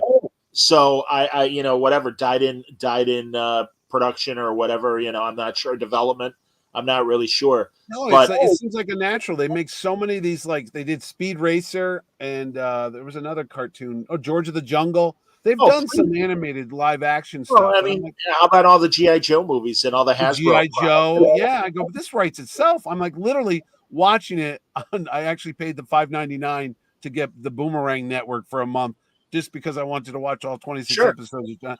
Nazis on Johnny Quest. It's like Indiana Jones. I'm like, this is a great show. You don't need to get Boomerang, everybody. It's on all the episodes are on the Internet Archive. Oh, so really? Archive.org, and you search Johnny Quest, you'll find every episode. That's Sorry, buddy. $5 I'll never get back. I know. That's okay. For $5 on the Boomerang Network, you ruin it for me now. But Top Cat was on there. All these old Secret Squirrel, Magilla Gorilla that I haven't seen in like forever. I'm like, oh my God. And as soon as you see these things, again, it activates some little portion of your brain that's been asleep for 50 years. And suddenly you go, take our advice at any price. A Magilla like gorilla or whatever is mighty nice. Magilla gorilla for sale. It was the best. I've mentioned this before on Word Balloon years ago when message boards were still a thing. Yeah. There was a guy on there, and I don't even remember his name, but he's like, "Oh, what a shame that Hanna-Barbera dumbed down animation." Well, the guy's argument was because it was limited animation, the whole bow tie thing for the funny episodes, so they Yeah. don't have to do mouth and eyes as far as get it. animation, or even the rotoscope of the backgrounds every 10 seconds or You so. see it'd be- the same tree go by. No, I understand what you're Exactly. saying. Yeah. But what the guy didn't realize was, and what I like to point out is, when Hanna-Barbera were working at MGM, they would get a budget for a 7-minute Tom and Jerry cartoon, and it was $90,000. Yeah. When they went to television, they only had $10,000 for every 7 minutes. So to almost go down to 11% of a budget, what are you going to do? And while the animation got limited, the writing got better. Yeah. And it's like, give me a good story. I'll live with the limited animation and stuff. Yeah. And Doug Wildey, I don't know if you've watched this much. I'll send you the links if you're. Oh, there's a 3-hour document. Is that what you're going to talk about? I found that when we were doing research. I was like, "What is this?" And it was 3 hours on YouTube. Fan-made. And it's it was it fan-made? Oh, I thought it was that's like not a an bonus official thing on it. No, that's not an official thing. But my God, the guy put together great production. Absolutely, stuff. Yeah. You know, and it was as you know, then it was a shame that, as great and sophisticated as that season of Johnny Quest was, Doug Wildey was kind of disappointed because he really wanted it to be a little more better from an animation standpoint. And there was a couple stiffness, but it is of its time. I'm like, it was compared to what else was on back then. I'm like, what else is close to this? They put a lot of money into Johnny Quest. It didn't get the ratings they were hoping for. And I think that's another reason why. And it cost a lot of money too. Yeah, that was another thing. Yeah. Man, did you read was it Kamiko that was doing the Johnny Quest? I say Comico, but it's Kamiko. Yeah, Kamiko. The people that actually worked there. William Michael Lobes, is that his name? William Esther Lobes. William Esther. Yeah, he the writer. It. Yeah, he was the writer, and then I knew it because I remember I had a Dave Stevens cover because I collect Dave Stevens stuff. But I think Alex Ross might have done one, maybe. But there were so many artists that wanted to work on this because they all love Johnny Quest. That right. If you find those issues, they ran for like 30 something, maybe more. But it was a great series, and it had great artwork in there and stuff. So yeah. And Wadley even did a few covers. And so, and Alex Toth even worked on it. Alex Toth did some too. Toth did and everything. No, I'm a massive Johnny Quest fan, and of course, for people who don't know, it will shock you because Ray Spannon looks like Mike Pence. He does look like Mike Pence. He's for any dude that's got right here. And the funny thing is, you know what? DC, we should tell Wade, DC owns it now because they did that great series Future Quest a couple of years ago, where they united all the Hanna-Barbera characters in that. All the adventure characters. When they were doing the Flintstones, they did a bunch of stuff. And Future Quest was one of them. I guess I never watched Venture Brothers. Is that what it's called? Yes. Where there's like an older version of Johnny Quest on there, but they don't call him that, I guess. Or it was Johnny. It absolutely was Johnny. And then Race even shows up too. Is Haji on it? Haji is not on it. Haji, I watched one episode last night. Suddenly Haji's a mutant because he made Johnny levitate and he had these superpowers. I go, wait a minute. What's going on here now? Haji can somehow does telekinesis power. He's a mystic, yeah. I get it, but I'm like, that just like, what's going on? What's happening? You know? And they kill people, dude. I'm telling you, one of the bad guys is in a raft and he comes along the boat that they have and he throws a grenade over the side onto the deck. And the little dog Bandit picks up the grenade and it's running with it. And Ray Spannon, what do you got there, Bandit? Hey, oh my God, it's a bomb. Let me get rid of this. And he just throws it nonchalantly over the deck. It lands back in the boat of the bad guy and it explodes. I go, holy crap, he just killed that guy. You know, even the first episode is the Frogmen. Yes, and they've got a laser, and they explode a Portuguese fishing boat. Yes, they do. Kill a bunch of people. So kill those people. There's no parachutes coming out. There's no like life for everyone's okay. No, they're dead. They're dead. One survivor, I believe. And also, I loved in the documentary they said that they would simulate foreign languages that really were all gibberish. Oh God, no! There's no. If you knew sounds like no Portuguese. Language. No, it doesn't. No, a couple times where they're running from the. Well, again, none of this stuff's politically correct now, but it's like, watch out, Johnny! The savages over there in here. I'm like, what? I don't think that's a real language you just made up there. But we'll just let that go. Well, it's 1964. Dr. Sin was kind of an Asian. Well, yeah. But no, it's a great show. There's a great Red Baron episode. I didn't get to that one yet. And it's essentially the plot of the story, The Most Dangerous Game, but with airplanes as opposed to just hunting somebody. And this former World War I ace gets in his plane, and he and Race Bannon have this like dogfight with World War I planes. Yeah, I mean, it's really like a comic book. I mean, I'm wondering. I mean, well, 1964. Yeah, Marvel's going there. I'm wondering if Roy Thomas or any of these guys are watching this thing every Friday or whenever it was on, Friday night, Saturday night. I'm sure they do. Hey, we could incorporate some of this stuff. It's like a comic. It's like a Marvel. Well, that was the DC. It's a Marvel comic, really. Yes, and that was the intent. And Wiley just was disappointed in the finished product. And it's like, hey, man, that's I don't know why he's disappointed. I thought it looks great for what it is. I completely agree. You know, well, I'll go back and rewatch that documentary, and you'll get reasons why. But no, man, I wish I wasn't as busy as I am with Word Balloon and the current podcast. As you even said, you know, why don't we do a Johnny Quest watch? And I'll be up for doing that at some point, but just not unfortunately not right now. But I don't watch the other stuff. I know he came back in the, I guess, 80s. They redid it, and then they did another one where it's a computer generated Johnny Quest. I'm not getting into that nonsense. Just watch the original stuff. Oh no, nothing can hold a candle. It's just like the Flintstones after seasons. They tried, or Scooby-Doo. Name your favorite Hanna-Barbera thing that they brought back. Even Space. Well, I want to go back and do a thing about the Wacky Races because I have memories of that show. I love that. Of course I do. There was two versions of that show. One was about airplanes. When it was Dastardly Dillon. Yeah, it was Muttley, right? Yeah, that was a different show. It was the Dastardly and Muttley show, and they were trying to stop the pigeon, stop the carrier pigeon. Yes. How? And then those guys show up on the Wacky Races, right? Well, I think Wacky Races was first. Oh, was it? Oh, because I'm like Dastardly Dillon I know he was on two shows. Dick Dastardly. It was Paul Winchell, the ventriloquist. Oh yeah. And I don't know who did the laugh of Muttley, but he's on that dog's voice on a million Hanna-Barbera cartoons.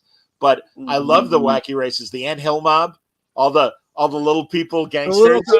And then there was the country people, the hillbilly people. And then there was it wasn't the Groovy Ghoulies, but it was some creepy, like Addams Family fan, and they had what the hell was their name?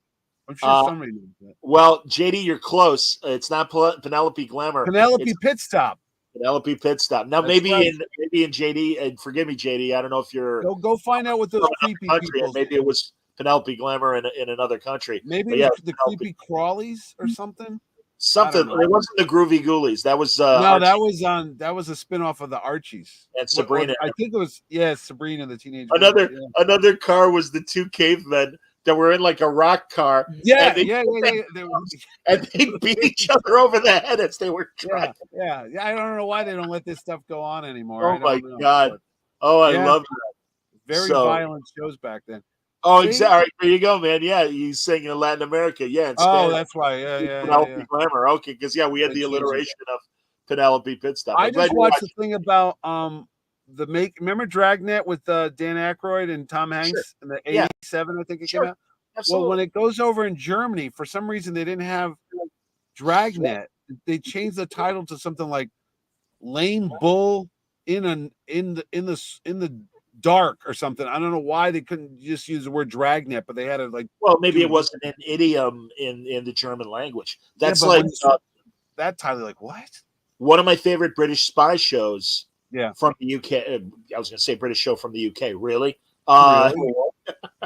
It was in here. It was called MI5, which was the name of the organization. But in the UK, it was called Spooks, and you can appreciate why you don't want that over here. No, isn't going to work for a title. Nah. But again, or cigarettes or fags. I know. You know what I haven't seen in a long time, and you tell me if it's out there because you know all this stuff. I have not seen. What was the Patrick McGowan? Was it called Secret Agent? Yes. I think PBS ran it in the 80s. Like they showed The Prisoner, and then they did a thing about, was it Secret Agent X9, or am I thinking of something? No, that's the comic strip that Al Williams. The comic strip. Okay. But Secret Agent Man, or was the song Secret Agent? Song, which was the American theme song to the show, but in England it was called Danger Man. And you know that free Amazon Prime channel. I don't know if people can get free. Freebie? Yeah, free. They show Secret Agent on there. It's on there. Okay. Yeah, and it ran for like 3 seasons, and then It was that long. well, there was an well. First of all, they had the first season that was the half-hour show, and they made like literally like 40 or 50 of those. Then it went away for a couple of years, and when the Bond craze, because it actually predates Bond. Oh yeah, it was like 60 or 61 before Doctor No, and then. Because of the excitement of James Bond, they brought it back for the UK and they syndicated it worldwide. And the half-hour shows were the original ones, and then it became an hour-long show. And yeah, it's great. Patrick McGowan. Now, was that supposed to be that character in The Prisoner, or they don't really say that? Well, that's where the debate is now. McGowan says no, and but George Markson, who was the co-creator of the show, is like, of course it was. I think. The reason why McGowan said no was to avoid having to pay the creators of Secret Agent. That makes more sense, yeah. So, but yes, I mean, good Lord, I mean, even at the beginning of The Prisoner, where you see the Xing out of his photograph and stuff, that's John Drake. That's Secret. That's See, I was going to say I haven't seen those. Now I'll know to watch them on Freevee. I haven't seen those since like the 80s, and sometimes you get things like just these cartoons. You remember some of it, and then you go, well, I don't know if that's real or I'm just kind of like making that part up in my brain. But, I mean, I love talking to British guests that are our age or older or even slightly younger.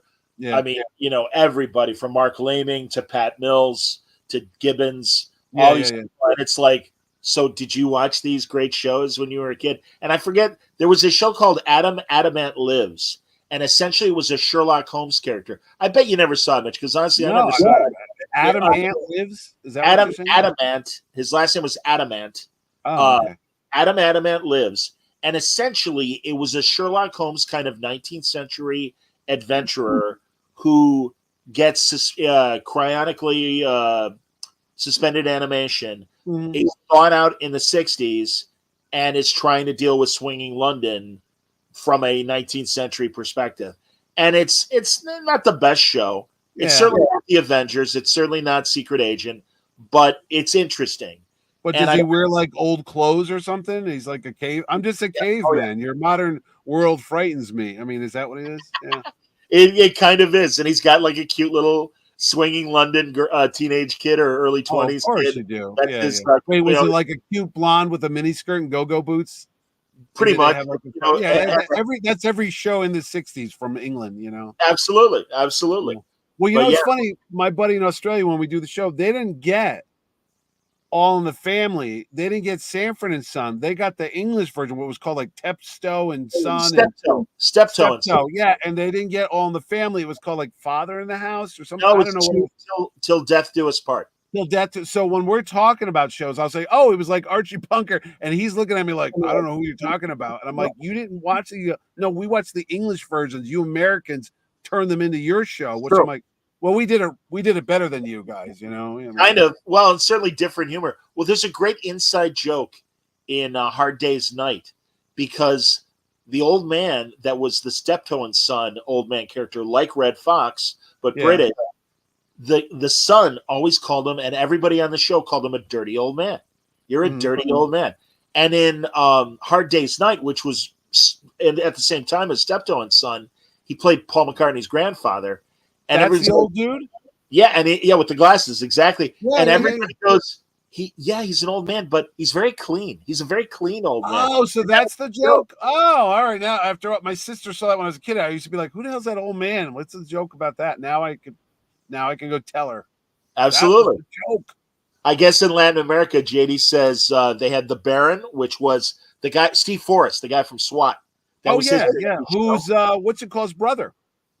Steve Forrest is James. Is it James Arnezz's brother? No. James Arnez and Peter Graves are brothers. But Steve Forrest is a brother of some other.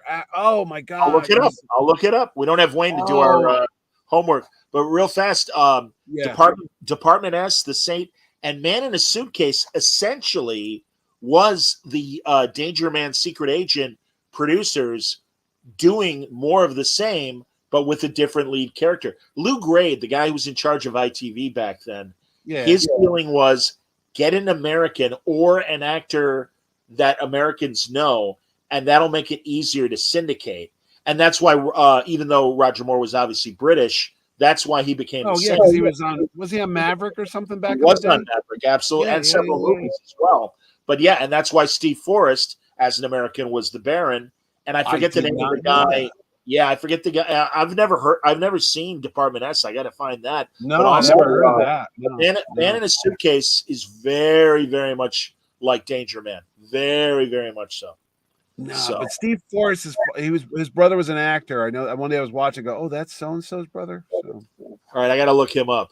And we remember, can. Remember, he was in Faye Dunaway. He was in that movie. About the beating up the kids. The actress, Joan Crawford.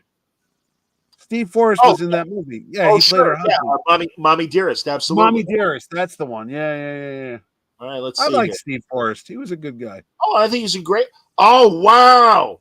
His brother was Dana Andrews, the film star. That's it. The Days of Our Lives. What's the thing called? The guy with the no arms or whatever in that movie. The best years. The best years. That's who. Dana Andrews. That's who. You didn't know great that? Actor. Oh, I'm a big fan. You didn't know that they were brothers? Had no idea. Now you know. That's it. Every day you learn something new. Absolutely. Well, that's why, man, I love hunting around YouTube. There's Burt Reynolds' pre-Dan August show and pre-film career show. Yeah, Hawk. He shows up on Westerns all the time. Well, that's true. Hawk. Oh, no, I watched Hawk. You're going to see an episode of Hawk. You know who's on it? Billy D. Williams is on it. And Harrison I had a different actor in mind. Go ahead. No, but Harrison Ford and Billy D. Williams are on one episode of Hawk or something. I'm like, oh, my God, it's Han and Lando, and they're not in a scene together. I'm like, what are the odds? You know what I mean? Well, Gene Hackman played, I want to say in the pilot, he's the bad guy.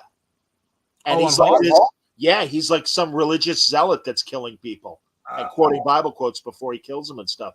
But no, I love finding those shows because they're really, to me, they're interesting. Like I said, after MASH, I watched, I haven't seen Banachek. Is that around? George Papard? Remember? Well, Banachek? It seems like Cozy, the Universal digital channel, will still show Banachek. Peacock had a lot of those for a while because I was watching old Columbos and stuff. Well, where's like McMillan and Wife and McLeod? What happened to those? Where's that Sunday night movie lineup? It should be, dude. There was a show called The Snoop Sisters. I was just gonna say, remember the show with the two sisters? I love that show, and they only made like 6 or 7 of them. Yeah, no, I've never seen them again. Oh, they're great. They're on again. I'll send you a link. They're on YouTube. But that was, remember the guy would come walking through the woods with a flashlight, and you didn't know who was gonna. Every week we were like, "What's it gonna be?" And you see like go to McLeod. It's McMillan and Wife. Oh, wait a minute, boom, and you're like, "Oh, who's this?" Heck Ramsey. Heck Ramsey was another one. I was like McLeod riding that horse. I have not seen that in 50 years. Right in New York, wasn't it? New York City? Absolutely. Well, that was based on the Clint Eastwood movie Coogan's Bluff. I did not know that. Oh yeah, I don't think I've seen Coogan's Bluff. Dennis Weaver was great, man. I mean, he's great as Chester on Gunsmoke. On Gunsmoke, yeah. Harrison Ford shows up on Gunsmoke too. Dude, I saw Harrison Ford on some show, and the professor from Gilligan's Island kicked his ass. It was Russell, whatever his name was. Russell Johnson. Yeah, and it's like there's Harrison Ford is like a hippie, and he's like, "I'm not leaving." He goes, "Yes, you will, you punk!" And he gets him. I'm like, "Holy crap!" The professor's beating up Indiana Jones. What's happening here? Only on 60s TV. That's fantastic. Oh yeah. I'm like, did they? And it's just so funny to watch because you go, neither do these guys know because they can't tell the future. But you go, you're going to grow up to be one of the biggest box office stars in history, and now you're getting your ass kicked by the professor. It's like, really? Kojak has a million actors that show up as guest stars. Stallone is on a very early Kojak. What was the guy's name with the Joe? Was he on Kojak? The Italian guy with the curly hair. Oh, I know you're talking. Well, his brother was the fat curly George. Hair. Yeah, George. Yeah. George right, and he played Stavros, another Greek. Stavros, of course he did. Yeah, but no, Kevin. Kevin, yes, that's his first name. Kevin Donnelly. Something like that, yeah. I'm like, some of these guys, you're like, whatever happened to that guy? Sure, absolutely. Or James McCarthy. I used to watch Chad Everett on Medical Center every Monday night, 10 o'clock. Chad Everett, one of the good things about Airplane 2, Chad Everett. That's right, Chad. He's not long. He's gone, right? Did he die? I'm assuming he's gone. I'm assuming. Yeah, yeah. Some of these guys. So I never seen it. Like Gabe Kaplan, I think is still alive. Oh but yeah, I haven't seen him in a absolutely long is. time. Gabe Kaplan. Now another great show. Again, unfortunately, only on YouTube. Battle of the Network Stars. Oh my God, they have those with Robert Conrad when he was all like juiced up. I don't know if he was coked out or what, but he was not. Wait, is Linda Carter on those shows? Yes, she is. Oh, I gotta go watch that, man. And so's Adrienne Barbeau, and so Cheryl Ladd. Those only live in the dim memories of my prepubescent mind when it'd be like, oh my God, it's Wonder Woman in a bathing suit running down the street. There's a great relay race where it was the three networks, and NBC thought ABC cheated because they did the handoff for the fourth person prematurely. And it was a controversy on Battle of the Network. That's right. Howard Cosell was the sports commentator. I forgot. Absolutely. That. And man, he treated that show like he was calling the Super Bowl. Watch Gabe Kaplan. Look at the determination on his face. Look at Kristen McNichol as she's in the dunk tank. Look at that. Yeah. So Robert Conrad's the captain. He did. NBC. He was an ass. Yeah. And Gabe was the captain of ABC. ABC. So Robert Conrad is like, this is unfair. I'm pulling my team for the rest of the show. Like, and I don't think it was an act. I really think that's what I'm saying. When I remember those, I was afraid of Robert Conrad. I was like, what's going on? Telly Savalas is the CBS captain. Is he really? And it's a great story. So, they're trying to figure out how to resolve this. Yeah. And it's like, well, NBC and ABC should rerun the race, do something. And all of a sudden, Telly Savalas in his tracksuit, smoking a cigarette, it's like, yeah. Oh, this is completely unfair. All three teams should be involved. Well, I hear you, Telly, but Gabe and Robert are having this problem. So finally, they decided to 100-yard dash between Robert Conrad and Gabe Kaplan. No shit. Mitch, I will send you the link. Everybody should watch it. All right, don't tell me who wins. I think. All right, I won't tell you. But Gabe Kaplan, just in the last year or two, for the Screen Actors Guild magazine, wrote this fantastic article saying that years later he visited Conrad before he passed away to, hey, no hard feelings. What do you remember from it? What do I remember from it? And it was a fantastic story. So Conrad didn't let it go. He just looked like a dick. Yeah, and it's so amazing because Conrad, for being 5'4", however tiny he was, a tiny guy, which I didn't know that. I saw him in the movie with the Wild West. Oh no, the Turbo Man. Jingle all the way. Yeah, because you had Sinbad and you had Arnold Schwarzenegger. He's tiny, that little Conrad guy. Yeah. But he was an amateur boxer. He made that. Oh yeah, he made that Columbo episode where he's the killer and kind of like Jack LaLanne, weight guru. Yeah. He's athletic as hell, and of course, Pappy Boynton and the Wild. I was going to say Baba Black Sheep, and I think he had a show after that too. Maybe he did, and that's another one that I will tell everyone to watch on YouTube. It's called A Man Called Sloan, and he's a secret agent. That's it, A Man Called Sloan. Life is bizarre because I said for some reason tonight, and I don't know why. When I was in college and when I would sneak into parties at Yale. One day we got caught because I didn't go to Yale, obviously, if you can't tell from my demeanor. I went to the local school college down the street where the poor people did. So we got caught at a party at one of the Yale dorms, and I was in the bathroom, and the guy's like, oh, what's your name? And I remember looking at the top of the urinal, and it says Sloan Royal. And I said to him, my name is Sloan Royal. And one of the kids goes, wow, why do I know that name from somewhere? And I just went along with it. And somebody goes, that's a man called Sloan. And I remember that was the TV show. And then if you had told me 3 hours ago that tonight I would be talking about A Man Called Sloan with you, I'd be like, fuck you. Here's $1 million. Nope.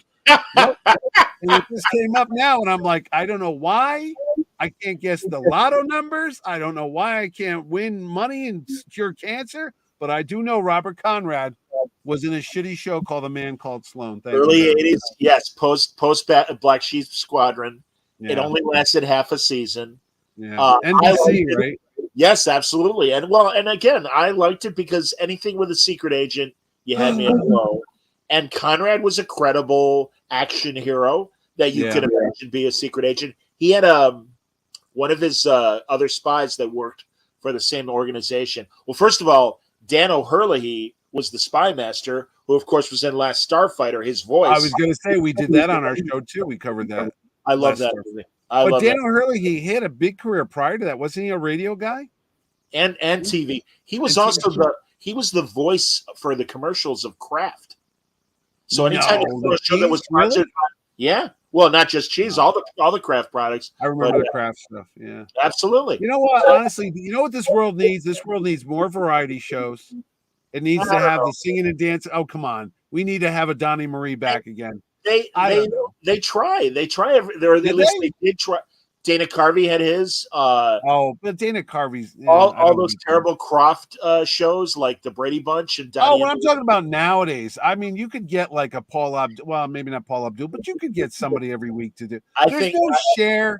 There's no personalities. We did this. We did a thing about Sigmund and the Sea Monsters, and one of the guys on that show was Rip Taylor. Sure, of course. Honestly, I don't think you don't have any of those guys that we've talked about this before. Nobody comes on the Steve Colbert show or the Jimmy Fallon or Kimmel as just a personality. There's you don't know what the guy does. He's not really in movies, but he just shows up. Remember they had George, what was the guy with the arrow? He was like on Charlie Callis. Charlie Callis. You had Charlie Callis and George Gobel. Good sound effects. Good Charlie Callis sounding. Exactly. Yeah. Well, a Challenge of the Superheroes. What villain did Charlie Callis play? Oh, wasn't he? He wasn't Sinestro, was he? Yes, he was. Absolutely. I'm sure I told you before. Wait a minute, Charlie Callis story. And I know I've told it before. You have a Charlie Callis story? Go ahead, Johnny. Tell me. No one has a Charlie Callis story. No one knows.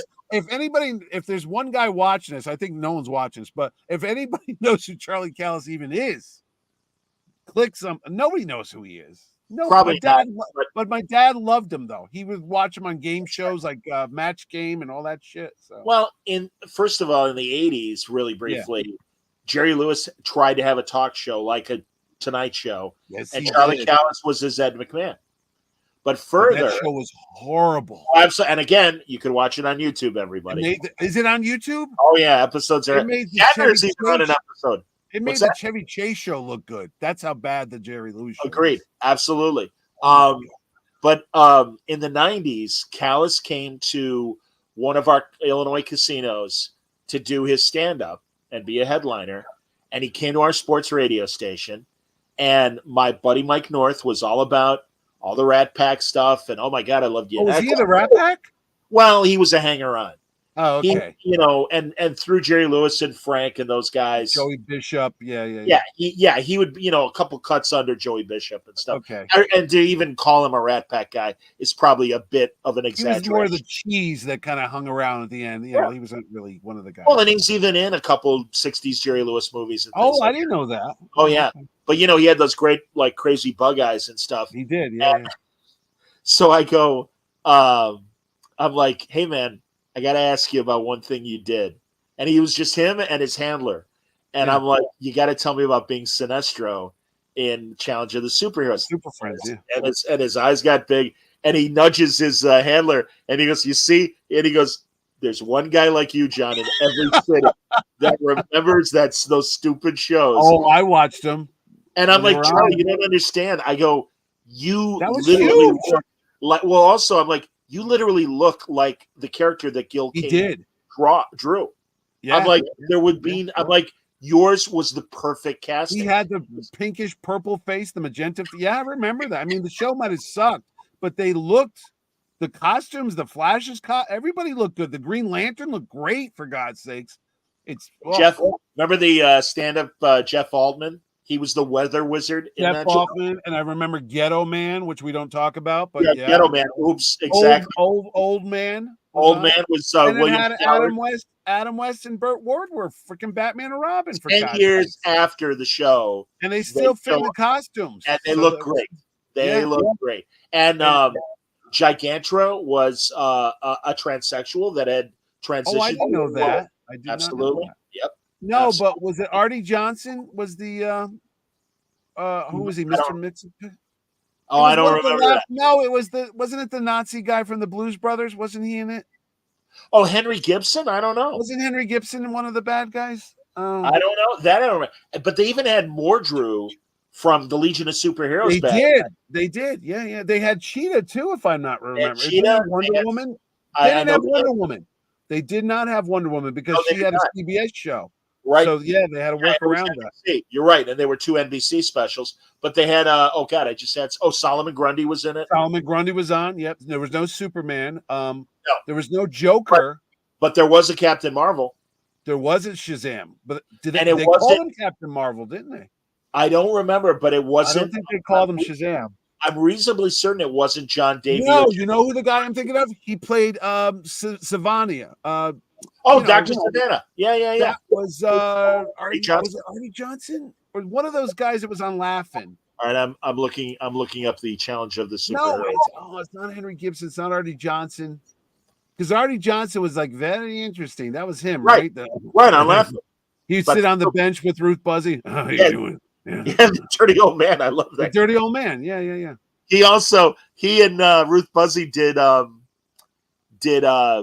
baggy, or it was baggy pants. Is Ruth Buzzy still with us, or is she gone?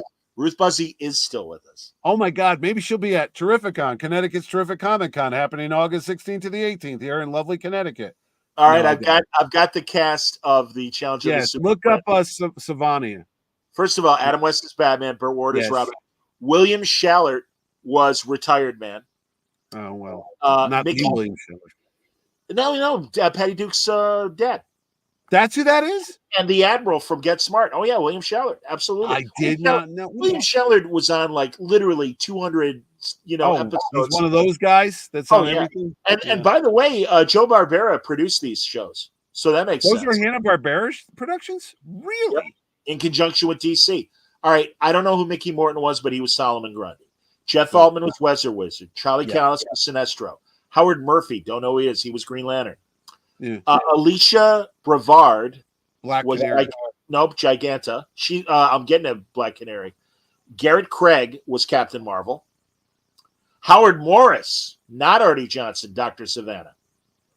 Huh, but if you see that, you'll know who he is from some other show. I'm like, because he has that weird high-pitched voice. You know Howie Morris. Howie Morris was on the original Sid Caesar show, and he was Ernest T. Bass on the Andy Griffith. He's Ernest T. Bass. That's who he is from freaking Andy Griffith or whatever the hell that was. That's who he was. Brilliant comedian. Ernest T. Bass. Danuta Wesley was Black Canary. Bill Knuckles was Hawkman. Ron Hayes was the Flash. The old Bowery boy, Gabriel Dell, was Mordru. Gabriel Dell was on that? Yep. Gabriel Dell did a horror record album I had as a kid where he interviewed Dracula or something like that. He was like a reporter going around interviewing the Universal monsters. It scared the shit out of me. And I remember Gabriel Dell. I bought it at one of those 5 and dime shops. It was like $1. Oh my God. I wonder what happened. But Gabriel Dell was the original voice of Boba Fett, I was told, in The Empire Strikes Back. And then they dubbed him out years later. So. Wow. Barbara Joyce was the Huntress. Huntress was on there. Frank Gorshin was in the first special. He was the Riddler. Ruth Buzzy was Aunt Minerva. Another Captain Marvel. Ruth Buzzy. There you go. Ed McMahon is in the second special. Yeah, that was the roast. Which was horrible. Alfie Wise was the Atom. The Atom was on that show too? In the second special, yeah. Oh, okay. June Gable was Rhoda Reuter in the second special. Pat Carroll. Rita Rudner. Rhoda Reuter. No, well, yeah, Rita Rudner. Rita Rudner was on Letterman. Yeah, Rhoda Reuter. Pat Carroll played Hawkman's mother. Pat Carroll. Pat Carroll was on Make Room for Daddy, the Danny. Okay, I was gonna say I know that name. Yeah, and she was on a ton of game shows in the 70s. Brad Sanders was Ghetto Man. The great Gary Owens was the narrator. Yes, he was. And there you go. That's it. Why did he hold his ear, Mr. Radio Guy? What was that all about? Well, because broadcasters do that to have their voice sound like, especially back when they would be announcing for like a big band. So to cancel out the band and be able to hear themselves better, Yo, listening live from the Fountain Blue That's Hotel. what it was. I always thought Oh, they yeah. had like an earpiece or something. I said, oh, maybe they have like an earphone or something. Like, why do they do this all the time? Sure, but I will even confess to having done radio, live radio at You would do loud that? events, and you do that so you can hear yourself better. Yeah, no, Absolutely. it makes sense. But I was like, what is that about? Huh. You know, Well, and you and know they, what? We didn't talk about Monarch. We didn't talk about any of the shows that we were supposed to, but real quick, yes, so many guest stars. And all those people will be appearing at one of those fan expo shows. Not my show, because I'm getting the real deal. But if you want to go see the guy that played, no, I'm just kidding. Or am I? But I got a heck of a lineup too this year, but I have to wait to announce to make sure the ink is dry on contracts before we do that, because you never know. We can save. I mean, I will acknowledge people like Don Lenza that said Monarch is fun to watch. Monarch is fun to watch. Monarch's last episode is this Friday, kids, and they've Well, and been if you promoting want- the hell out of it. Yeah, Because honestly, I don't want to. I mean, honestly, Mitch, I don't want to do a Bendis length 3-hour show. No. because I'm just saying real quick. Kurt Russell and Wyatt Russell have been making the circuit on like every Good Morning America and everything, so they're really hyping this thing. So go watch it. I got one criticism about it for a show called Monarch, which is supposed to be about the big monsters, you know, with the kaijus, whatever. You got to have one at least episode, even if you do a flashback, because there was a couple episodes. I get it. I love Matt Fraction. I got his omnibus up there. A lot of talky, and I don't mean to sound like, oh, everything's got to explode. I got, like freaking Hick, but sometimes I'm sitting there going, well, it held my. I hear what you're saying. It held my attention because the characters were so good. yeah, no, they're good, but I like blowing up shit. So No, and you're right, and I think there's a reasonable expectation if you're going to do a show with these, as they call them, Titans, that you get, appearances of the Titans. So no, I respect that. Oh, and they're definitely gonna. I'm thinking they're gonna go nuts at the end. I think this is building up. I also think, think, although it hasn't been announced yet, unless they decide to not spend the money or whatever, I think it's very likely that we'll get another. Oh, I'm season. sure we. I think so. I don't think you're gonna get people of caliber Kurt Russell to be on this thing without saying, "Hey, guess what? We're going to go back for season 2. I'll tell you, my mom was just watching some show you'd probably like. It was with that comedian, Sebastian Manifuco, whatever, the Italian guy. Yeah, Manifuco. I think it's called The Bookie or something. It was all about gambling.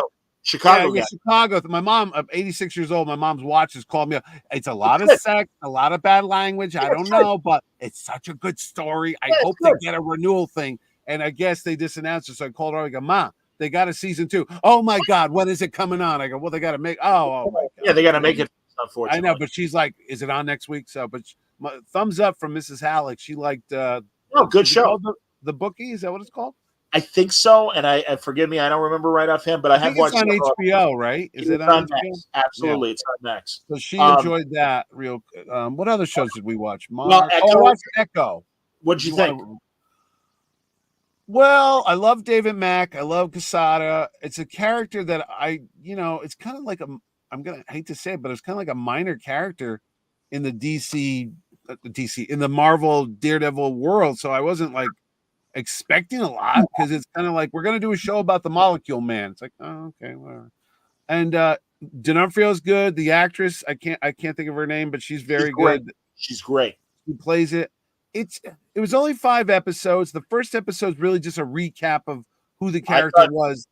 It was, and of course, there's an appearance by a great Marvel character, which I was like, yeah, because you were thinking they're going to save it towards the end. They let off with that cameo, and I was like, so pumped. Actually, there were 2 good cameos in that. There was another one too from somebody who got run over by a snowplow. But anyway, he's in there too. I wonder who that is.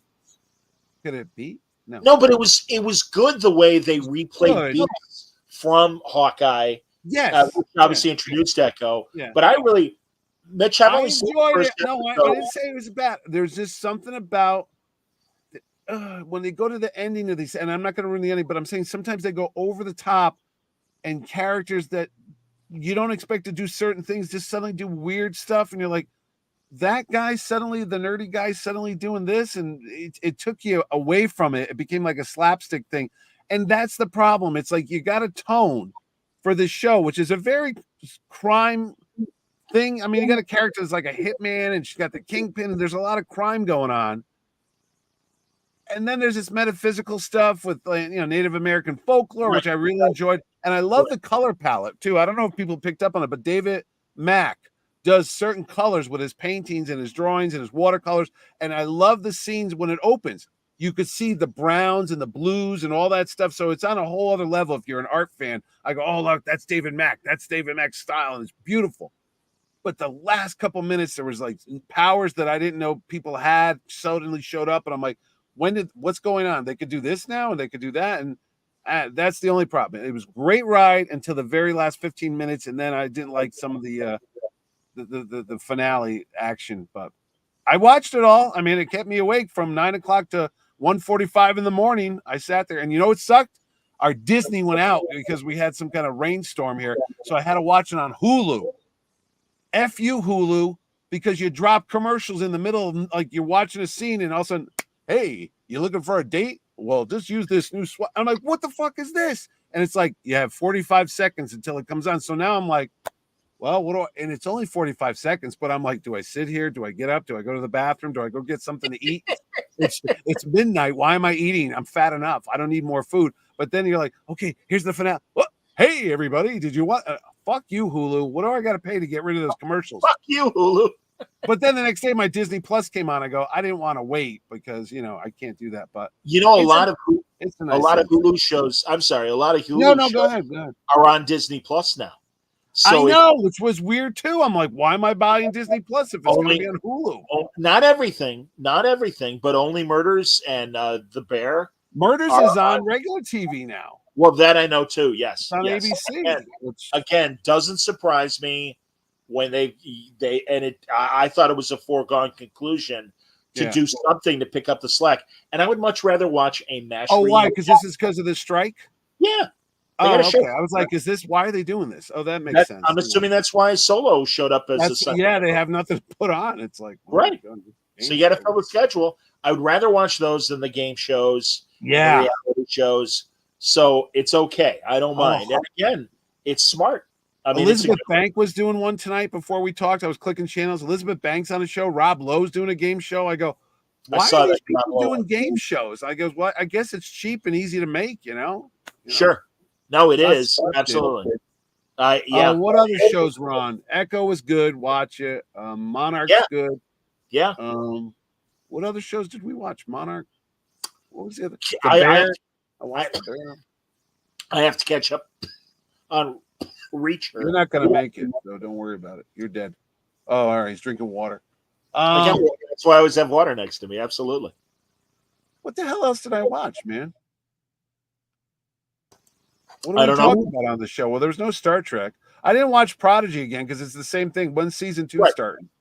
I think in the spring. I got to contact the Habermans, and because they were very well. One of them, I believe, Kevin, was watching. I had the Benson sisters on to promote Prodigy, and he even chimed in on the chat. So I immediately emailed him, and I'm like, "Please come on." And he said, "Yeah." Like he goes, once Prodigy is on, or once at the time, the thought was that we would get season 2 on Paramount. So he's like, once Paramount's happening. Well, when I heard that it went to Netflix, I'm like, can we talk? He's like, yes, after the holidays, we'll make time for you. We'll definitely do a conversation. So expect a conversation with the Habermans, and I'm hoping we'll hear what the status is for season 2. What if was the other show that we talked about? Yes. What'd you think of the whole season? I thought it was good. Wasn't as good as the first season, but it was good. I tied into Loki, which I didn't see that coming, which I'm like, oh, wow, that's something else. I like Captain Carter, I like Haley Atwell, so there's nothing wrong with that. Didn't know much. I don't know who this other character that came up with was. Naguri. I don't know. She's in a comic. I've never seen her. I'm sorry. I believe it was created for the series. Okay. Because I was like, when did this happen? I liked their spin on 1602. Yeah, the Neil Gaiman story. I like that one a lot. Yeah. I didn't see Doctor Strange. We don't want to ruin everything, but yeah, it was a nice reveal. Yeah. I just don't know. I don't think showing them every day was a good idea, though. It No. sounded like a good idea, but what happens is it's at the holiday time and there's things going on outside, and there's a lot of sporting events going on. There's a lot of basketball, there's a lot of football games. So to sit there and go, oh, gotta watch the new What If today, and because you have to watch them in order. But they were, they were less than 30 minutes long. I know, but I'm a busy man, John, and I don't have time to do stuff. So I can only watch 2-hour MASH shows. I can't watch. What did you think of the Christmas Doctor Who episode with Ncuti Gatwa finally taking full? We didn't even do that yet. I was gonna say the Christmas Avengers What If was funny too with John Favreau. Oh God, yeah, with Happy Hogan's Christmas party. We haven't talked about Doctor Who. God, it's been weeks now. Well, we talked about the 3 specials, I believe. I don't know if I talked about the third one or not. Where Ncuti Gatwa? Yeah, no, we did. We talked about that when he ended up at the end, and there was 2. Was that the one with the 2 doctors? Yeah, 2 doctors, and we were like, "How come there's 2 now? And what's going on?" It's like the extra pope. You don't know what's happening anymore. You're right. It is like an extra pope. It's like, who's in charge? I don't know. We got a backup pope. Okay. Well, it's just he's sitting. Wade and I were talking about it. He's waiting in the wings for what? What? Well, don't worry. We got this guy. We got the backup. Yeah, I don't know what's gonna happen. Well, and I guess Davies is talking about possibly using some of the other doctors as well. Well, but alongside, not on the Ncuti Gatwa show, and not right away. We'll see what happens. It's a good idea, but it's at the end you're like, do you really need to do? I don't know. I'll tell you, man. Again, it's like I'm so angry that Star Trek is having this war with William Shatner, and that he's probably going to pass away, and we're never going to see him again as Captain Kirk. And I mean, 92, whatever. And I know he's asking for movie amounts of money to do this TV show that was so cheap. Prior to Picard season 3, they approached Michael Dorn about being on Discovery as maybe either a future relative of Worf's or cool. And he turned him down because he's like, shit money. No, thank you. So, I understand that these guys aren't a charity and they have to make a living, but part of me goes, the only reason why you have all these things is because of the fan base and the devotion, and they kept coming back and they followed you on DS9 and all these movies. Not just Dorn. I'm not picking him out, but I'm just saying. I know what you mean. No, like when Harrison Ford would talk, I think now he's getting more reflective as he's getting older, but the beautiful houses he has, the cars, the airplanes, and all that stuff. If it wasn't for, idiots like me going to see Indiana Jones a million times in Star Wars, you wouldn't have that fucking mansion, buddy. So maybe now and then you got to go back and give back a little bit. You don't have to. There's no law. You've done your job. But movies to me are still a different category. Yeah. And television, and again, all these streamers and all these studios that own streamers, they spend money, as I continue to say, like drunken sailors in the wrong areas. And instead of doing that, they should have saved a little more money for writing and maybe for some of these stars. Because I would love to, even though they're all in their 60s and 70s now, I would love to see DS9 and Voyager in a heartbeat. Cast members and Next Gen cast members and do one-off specials or however they could do it. And you could use your standing sets as they've done and re-amortize them for these other shows. I mean, again, they're just they're idiots. You know where you're going to see a couple of DS9 stars? At Terrificon back there somewhere. On August, you'll see Nana Visitor, Armin Shimmerman, Andrew Robinson, and somebody else I can't think of. But anyway, there's do I finally get to do the panel? You better hope there's no strike this time because you get that panel, buddy. Thank you, dude. I was just telling was it Wade? I think it was it was Mike. It was Mike Perkins this afternoon. Yeah. It's like you don't want to be. And again, you observed me. I tried very hard not to be. Hi, Jonathan Frakes. Can you be my best friend? I think I kept my proper distance, and I learned that doing sports for all those years and meeting some of my athletic heroes and being like, keep it cool. Keep it cool. Of all people that would probably hang out with you and be your best buddy, it would be Frakes because he was one of the better ones. Not that there's a competition, but in my mind, I have a list of who were the best guests after doing this job for 13 years. Frakes is on the top. You got your Johnny Wesley Ship there. He's always up there. God, yeah. Another mensch. Absolutely. He's been there like 6 times, but he's a sweetheart. I love that guy. But Frakes is up there. Frakes is one of the funniest. If he hated it, he's a good actor because he was involved. He was joking with us. He was talking salty, like he's swearing left and right. Like he was a dude, man. I love that guy. Frakes was fantastic. Jeff Combs was amazing. Jeff Combs, great, tons of stories. O'Connell went out of his way, like he was running for public office. I know. To shake everybody's hand and talk to everybody Because he didn't have a table. And Rebecca had the table, Rebecca Romaine, his wife. Yeah, that was his wife. Yeah. He was working the line. He was working the green room. Absolutely. And I told you, me and my buddy Chuck, we're just sitting there, and he's like, "How you doing? I'm Jerry O'Connell." We're like, "Oh, I know." He came up, we give me a kiss and everything. The saddest thing I had was that strike. I mean, it was no fault of ours. And you know what? I was thinking more about that strike, and it really pissed me off because you knew at the end of the day, the studios or whoever the hell it was, the corporations, they were always going to have to come back. There was no doubt. It was just a matter of when. Whether they did it in July or they did it in December or November, it ended, I don't know. But I'm like, you were going to come back. Why did you make it drag out so long? Why? Because you were being an asshole. And you had the money. You didn't need the friggin' money. But these people out there, and I'm not talking about the actors. Of course, they need their salaries. It was all the other people. It was the caterers, the hairdressers, the costumers, the painters, the carpenters, the painters. You know what, dude? I'm blue collar. You're blue collar. We grew up with working, I got calluses, bitch. I've done work, okay? To sit there and count your goddamn stockholders things or whatever the hell they were counting. Meanwhile, were people that needed money to feed their families weren't getting any because you were just holding out. 5 months. Almost a half year. I was with everybody that was on that picket line because Woody Guthrie here. But I'm just saying, there was no need to drag that out that long. There was a dick move for people that didn't need the money because you got fucking $1 million paychecks. Don't get me started, but people will forget. It'll go on. People won't remember it. Like years later, no one will remember the right. They didn't remember the 06, 07. No, that's what I'm saying. Right. It happened before. Yes. And it was just unnecessary. And everybody got what they wanted, I guess, at the end, but there was no need to drag it out that fucking long. So anyway, and they stopped us from doing great panels because we had it all lined up. It was like the number one panels with Frakes and what's the other number one I had there?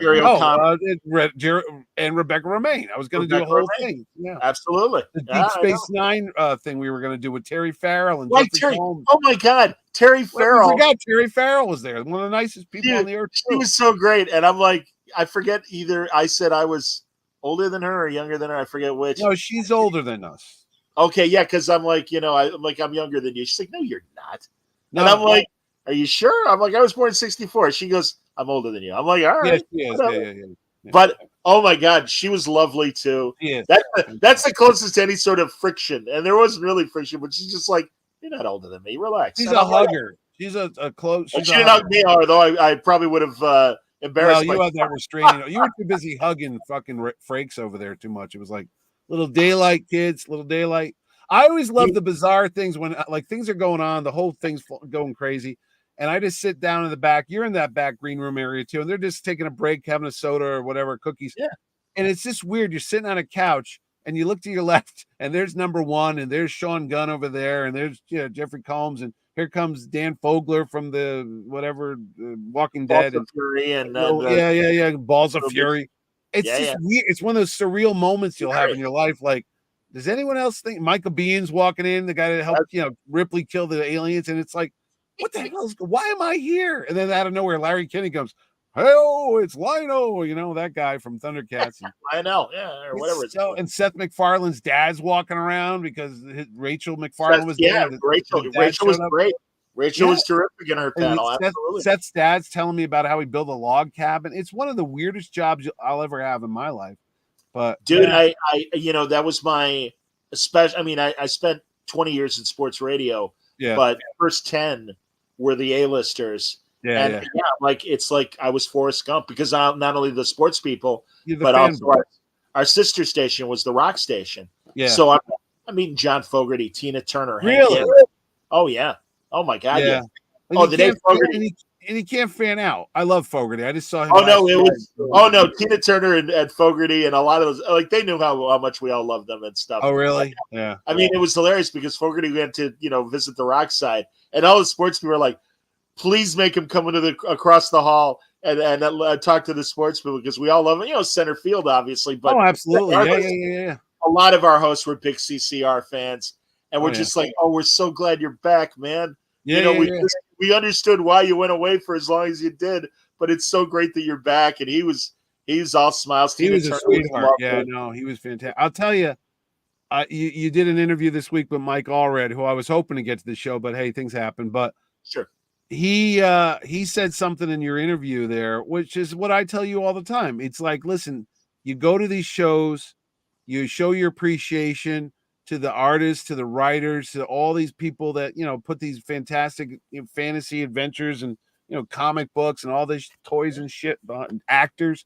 The conventions are great because they really do give you this thing that you never thought this wall would come down. You never thought you'd be sitting there when you're on a couch in 1987 watching fucking Frakes and Patrick Stewart, that one day you'll be sitting across. And God knows it's not like the second coming of Jesus Christ or anything, but these people entertained you. They made you smile. They made you laugh. They distracted you from whatever was bothering you. And then they're there. And like he says on that interview you did, just to say thank you, just to show your appreciation. Maybe it doesn't mean so much to them after they've heard it a million times, but to you, I think it does. I think just to say thank you, just to say thank. I really appreciate it. You made me laugh. I still remember, whatever you did and stuff, but it's a plug for conventions, basically what I'm saying. Go out there, not my show, any show. When you go to see these people, say thanks a lot, because what else can you do for an actor? You do this, and on a play, you clap, and that's how they know that they did a good job. But they can't hear it on a TV screen or a movie screen, so this is the only chance you really get to go and interact with these people. No, I get it, buddy. And the same with the comic book creators as well. Exactly. Oh, they'll never get like a stage. It's like they're rock stars when they come to conventions. I told you my favorite. Or I know I've told everybody before on Word Balloon that great story about Jim Aparo going to one of his first comic conventions in the early '90s. Yeah, and he and people were just gushing at him, and on his palette, and he started to cry because he was just at his draft board cranking out those stories for as many years as he was in the business. Really? And it's like, and he's just like, wow. He's like, he goes, you people are really touching me. And it's like, dude, you're fucking Jim Aparo. You're one of the greatest. I know. It does take you out sometimes. I mean, I'm nobody, but I'll get people that come up and say thank you. I'm a cocky asshole. You know that. So when because you just grow up with that street, like, what do you want? That type of thing. They come up to you and they're actually like, hey, look, I just want to say thanks for doing it. I'm like, what? What do you want? Like, no, you did this, and you're like, oh, really? And it does mean a lot to people to do. And you go, oh, well, and it's very humbling. You have to actually get off your high horse and come down and go, oh, geez, you're welcome. And I didn't think about that, but sure. There have been a couple Word Balloon fans who came to me and said, one guy told me that he was in a halfway house for like half a year. Really? Your show kept me sane. And it's just like you hear stuff like that, and it's like, oh my God, good, thank you. I tell Ordway when we do our little shit podcast, when we just talk about movies, just like what we did today. I get letters from people, and they go, "You guys are hysterical. You and Jerry. I mean, Jerry's the straight man, and I go off on my crazy Italian rants, and they go, I was crying. I had to pull the car over. I was pissing my pants laughing when you were telling the story, and I go, I do this shit every day. Ask my wife. This is just a typical day, but people enjoy it. I know. Sure. There's crazy people out there, but they get it. They tune in, they listen, they watch this show, and they watch your all thing with Franco and Artie and the rest of the crew. So you never know, Johnny. You're just as entertaining as Shirley Booth.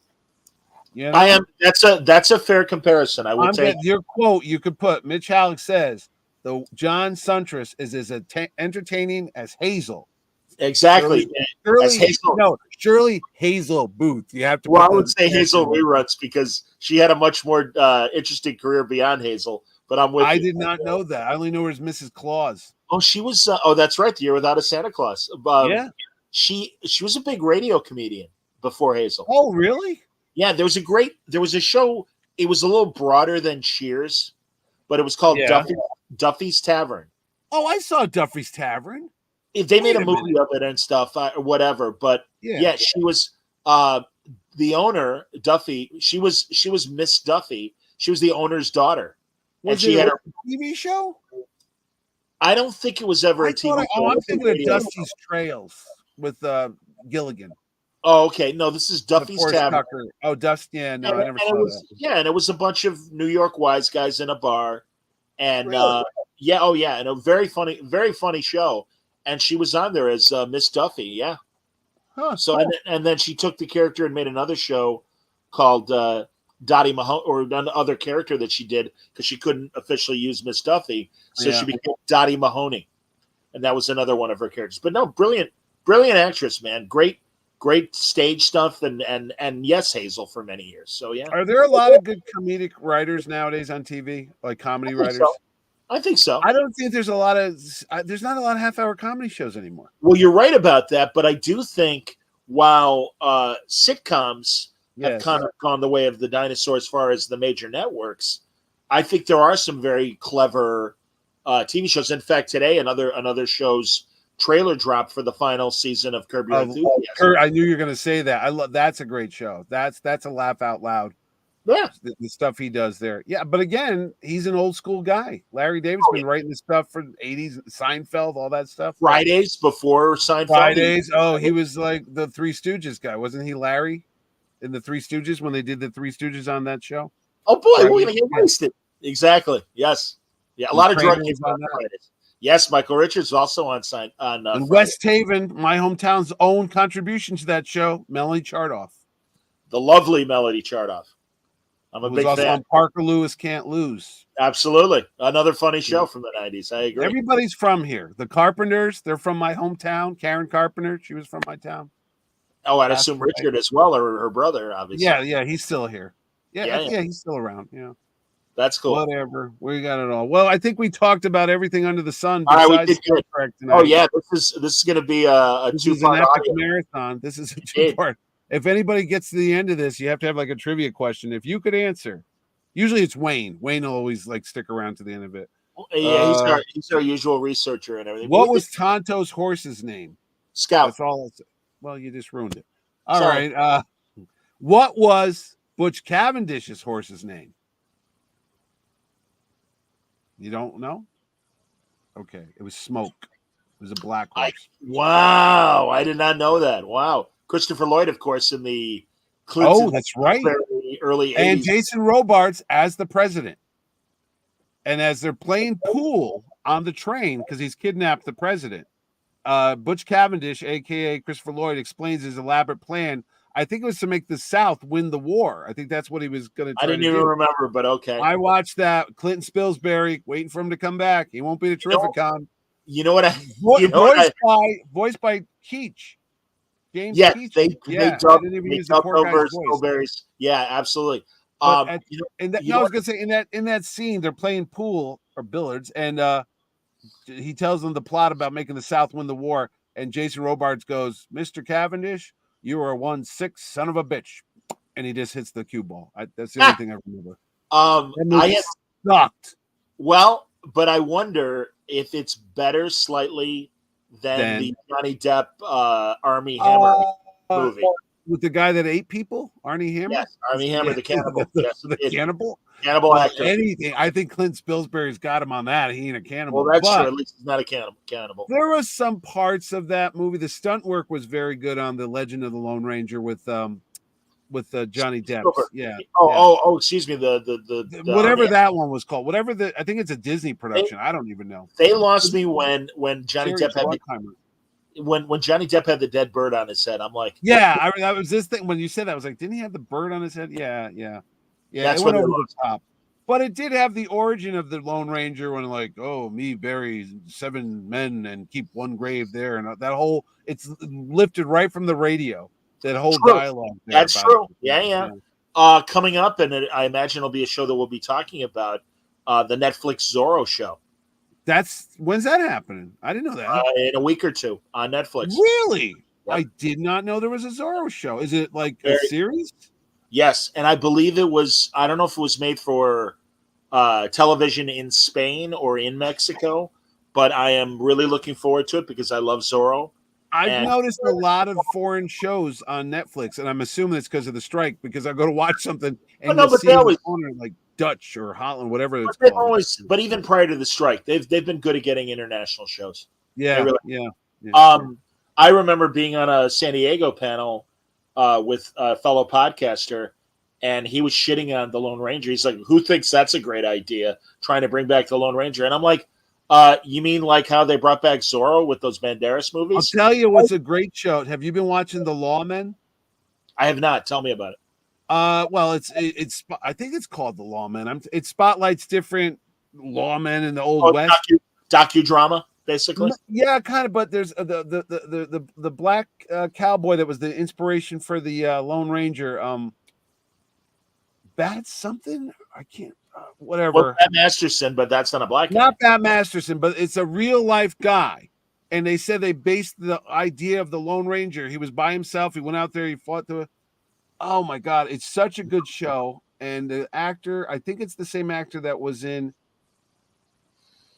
Was it Nope? No, well, I can't remember. Anyway, One of the Jordan Peele movies. yeah, I think he was in Black Panther as well. He was in the first movie. He didn't come back for the second movie. I thought he won an award. I don't know. Watch it. I'm sorry, I can't remember. There's so many shows on, but it's a Western, and I don't even like Westerns, but it's a great thing. You know who's got a new Western book out? Terry Dotson. Oh, that's great to hear. Oh my God. I gotta bug him about that because I love him. You do. Great guy. Great guy. Anyway, so go watch whatever. I mean, go watch. I mean, we don't have any Trek watches because there's nothing to talk about. Franco will be back whenever the studio's done. Whenever that's done. Yeah, Franco's redesigning the Starship, so it'll take a while for him to come back. And hopefully Wayne was a little under the weather today. Next time. Hopefully Wayne's feeling We'll get back to Monarch. We'll talk about the wrap up to Monarch. We'll talk about the wrap up in Monarch next week. Also, For All Mankind season 4 wrapping up. Oh, that's right. I've been catching up on that. I'm all set with that. Oh my God, Mitch, I love that show. Yeah. Being an Apollo kid as I was, it is so great to watch that kind of astronaut show. That's how I thought the world was going to be like when I grew up. That's what every time I watch it, I go, when I was a kid drinking Tang in 1972, I thought we would have space stations and moon shit and all that. And hey, they just screwed up that moon lander thing. You see the fuel thing's gone. They can't land it. Yeah, I've been following it. It's like, this is the first moon landing thing we've had in year. And then they just said, we're going to scrap that because one of the fuel lines is leaking or some crap. All right, they'll fix it. We'll see. I know, but it's depressing because I've been waiting for this moon stuff. Before I leave this planet, I want to see them land on the moon again. Oh, I so agree. I was telling Perkins, my grandfather made it to 98, and he came to America in the late 1800s. Yeah. And I remember him telling me, we watched the moon landing together. I was 4 years old, but he told me, I remember reading in the headlines when the Wright brothers flew at Kitty Hawk. In 1903. Well, he was he was 90. He died in 1974 at 98. So he was 80. He was 80 or early 90s when the moon landing happened.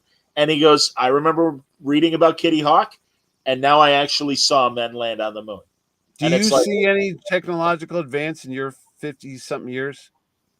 Like as epic as that? Again, I was for it, but we had a big discussion on my sports radio station of what will the 20th century be remembered for. And I'm like, us landing on the moon. And a bunch of guys are like, oh, no. I'm like, we left the planet. When did something similar? Like, that's why they made the big comparison to 1492 and discovering the New World. I think that was the greatest accomplishment of the 20th century. Okay. I stand by. I agree with it's monumentous because they had the camera mounted on this spaceship that's going up, and they were just showing the live feed of it's passing by the moon. And my wife comes in, and I have it up on my computer screen, and there's no noise, obviously, and I'm just watching it. It's just doing this, and there's the moon, and she's like, "What are you doing?" I go, "I'm watching this thing go towards the moon." She goes, and then I go, do you not understand? I'm like, the moon that's right outside, That- way up in the sky. This little freaking, I don't know how big the ship is, but it's going right as we speak. It's up there. And I always think of Voyager and all those other stupid things that have been sent out Sure. since the 70s. I go, we're here. And over 1 billion miles or more out there is Bit over this a thing. million That's miles, but yes. yeah, Yes. that this little freaking thing is. I'm like, this Well, is that that's amazing. It's a bottle in the water. You know what I mean? You throw like a pin that's in the ocean, and that's what it's like. that's literally how my father described what was happening with the moon to my Yeah. 4-year-old self, where he went to the window and he's like, come Yep. with me. And he's like, Yeah. you see the moon? And I'm like, yeah. They're there. And he Yeah. went to the TV and he's like, they are Yeah. on the moon right now. And it's like, It's insane. Yeah, that's what I'm saying. I'm watching on my screen and go, that's happening way out in the sky. Way out in the stars, whatever. yeah. I know. And again, that's why well, that's why For All Mankind is so great, because Mm. it's plausible. mhm. It really is plausible in terms of, no, we haven't done it, but we could have, and that's why I love I'll that tell you, show. Mars terrifies the shit out of me. You know that? Just like when you watch 2010 and they had like in the back, and even 2001 when you saw Jupiter, because the scale of Jupiter is you can't get it in your mind. It's basically you went outside, the whole sky would be Jupiter just floating above. If you were on one of the moons there, that fucking shit's scary. I'm sorry. Being on that Michael spaceship, Cooper, all Yeah. that space program technology development greatly influenced a lot of our tech today. Absolutely. I Of agree with course. John. It was yeah, man. No, lenses and Velcro, everything. so many everyday things came because of the necessities of the. Yeah, I the would not have said it was the moon as the greatest. It's not an accomplishment, but if you ask me what the biggest event was of the 20th century, I just have to go back to World War II. I mean, well, certainly is an event. because I agree with that. everything. I mean, rockets came from that. There's atoms. The You're right. bombs. Well, Everything spins off of World War II. You don't want it to be there. You don't want it to happen, but because of that, no, you're right. You're that was absolutely like right. a major jump in. And even the First World War and the First World War technologically was also a big leap from the 19th century. So no, Right. I hear. Yeah. No, but I can't think of anything that's happened since then that's been like the next. Well, computers obviously, but maybe that's an outcome of the space program. Or maybe that's the thing that kind of internet stuff and everything. But again, we're I doing now. just think in terms of like man's achievement Yes, yeah. to use all of this to leave the planet, and especially given the limited technology compared to today. Oh God, yeah. What they had to work with. Fucking the light bulb had less power. You know what I mean? And I was talking that to my buddy Tay. We were talking about how cramped those little Gemini capsules were. God knows, I don't think I'm claustrophobic, but imagine those poor sons of bitches sitting in that chair and you're bolted in. Basically, it's insane that it's like a coffin, and you got to sit there for what, like a couple orbits, or then they went up, and then the Gemini, they went to the 2 weeks or something. There's flight. I don't know how long they were when they went around the moon. I don't remember.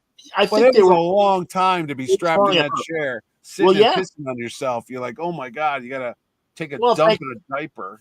You're right. You're right about that. But at least they did. They started doing spacewalks at least during Gemini. Yeah, so they did they were able to stretch a little bit. A little bit. Yeah. I can't admit. No, good Lord. Can you imagine literally being strapped to your recliner for like a couple days? Like, or the composure of the Apollo 13 guys. Oh God, when they were almost going to die. Yeah.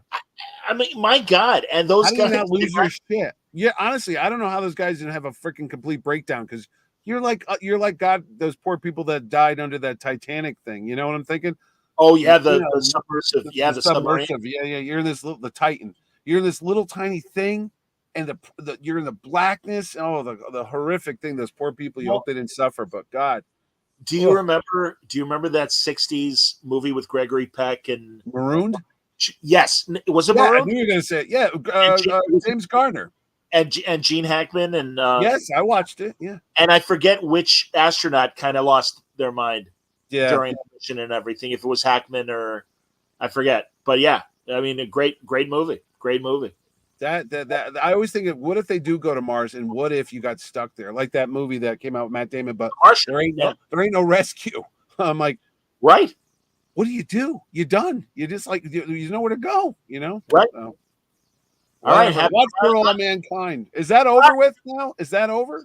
Tomorrow's the last episode. Tomorrow's the last episode. So Yeah. two good things tomorrow: Monarch and For All Mankind, and then you got nothing to watch until Zorro. Oh no. JD asks, will we watch The Three Body Problem, the U.S. adaptation of the Chinese science fiction? What's that on? It's on Netflix. There's a trailer out there now. I haven't watched it yet, but I've certainly heard a lot of talk about it. Maybe. I'll see. Did you watch that show with Julia Roberts? That movie? Julia Roberts and Ethan Hawke and I can't even think of his name now too. Kevin Bacon's in it. They get stuck in Long Island and everything gets shut off. They rented a house for the weekend and this guy shows up with his daughter and said, "This is my house," and there's no phone and there's no internet. I've seen the trailer for this. Yes. It's produced by the Obamas of all people. I'm like, really? They made a movie? I didn't know they did movies. But Michelle and Barack Obama produced it. But it's a Twilight Zone type movie. Let me just tell you that. It's a definite. I think they even did an episode. It's like remember the monsters on Maple Street or whatever the hell it was? You do on Maple Street. It's exactly the same type of thing. Like there's no outside communication. You don't know what's going on. And then they all start turning on each other. And I'm not going to ruin it for you, but it's a good one. It's a good 2 hours, 2.5 hours. All right. But, all right. I need more of those movies. You need more of that suspense shit. I'm with you. Absolutely. All right. Good job, dude. We did good. I know. Good. We got 12 hours. Look at that. I'll never get that back. This will drop audio wise on Saturday, and you can guarantee that it's going to be a 2-parter. Which is hope so. We covered a lot of crap, so we did good. We covered a lot of crap. Well, we did. Thanks a lot for watching, everybody. Thanks for listening. I hope you enjoyed it. And until next time, everybody, stay safe, stay happy, stay healthy.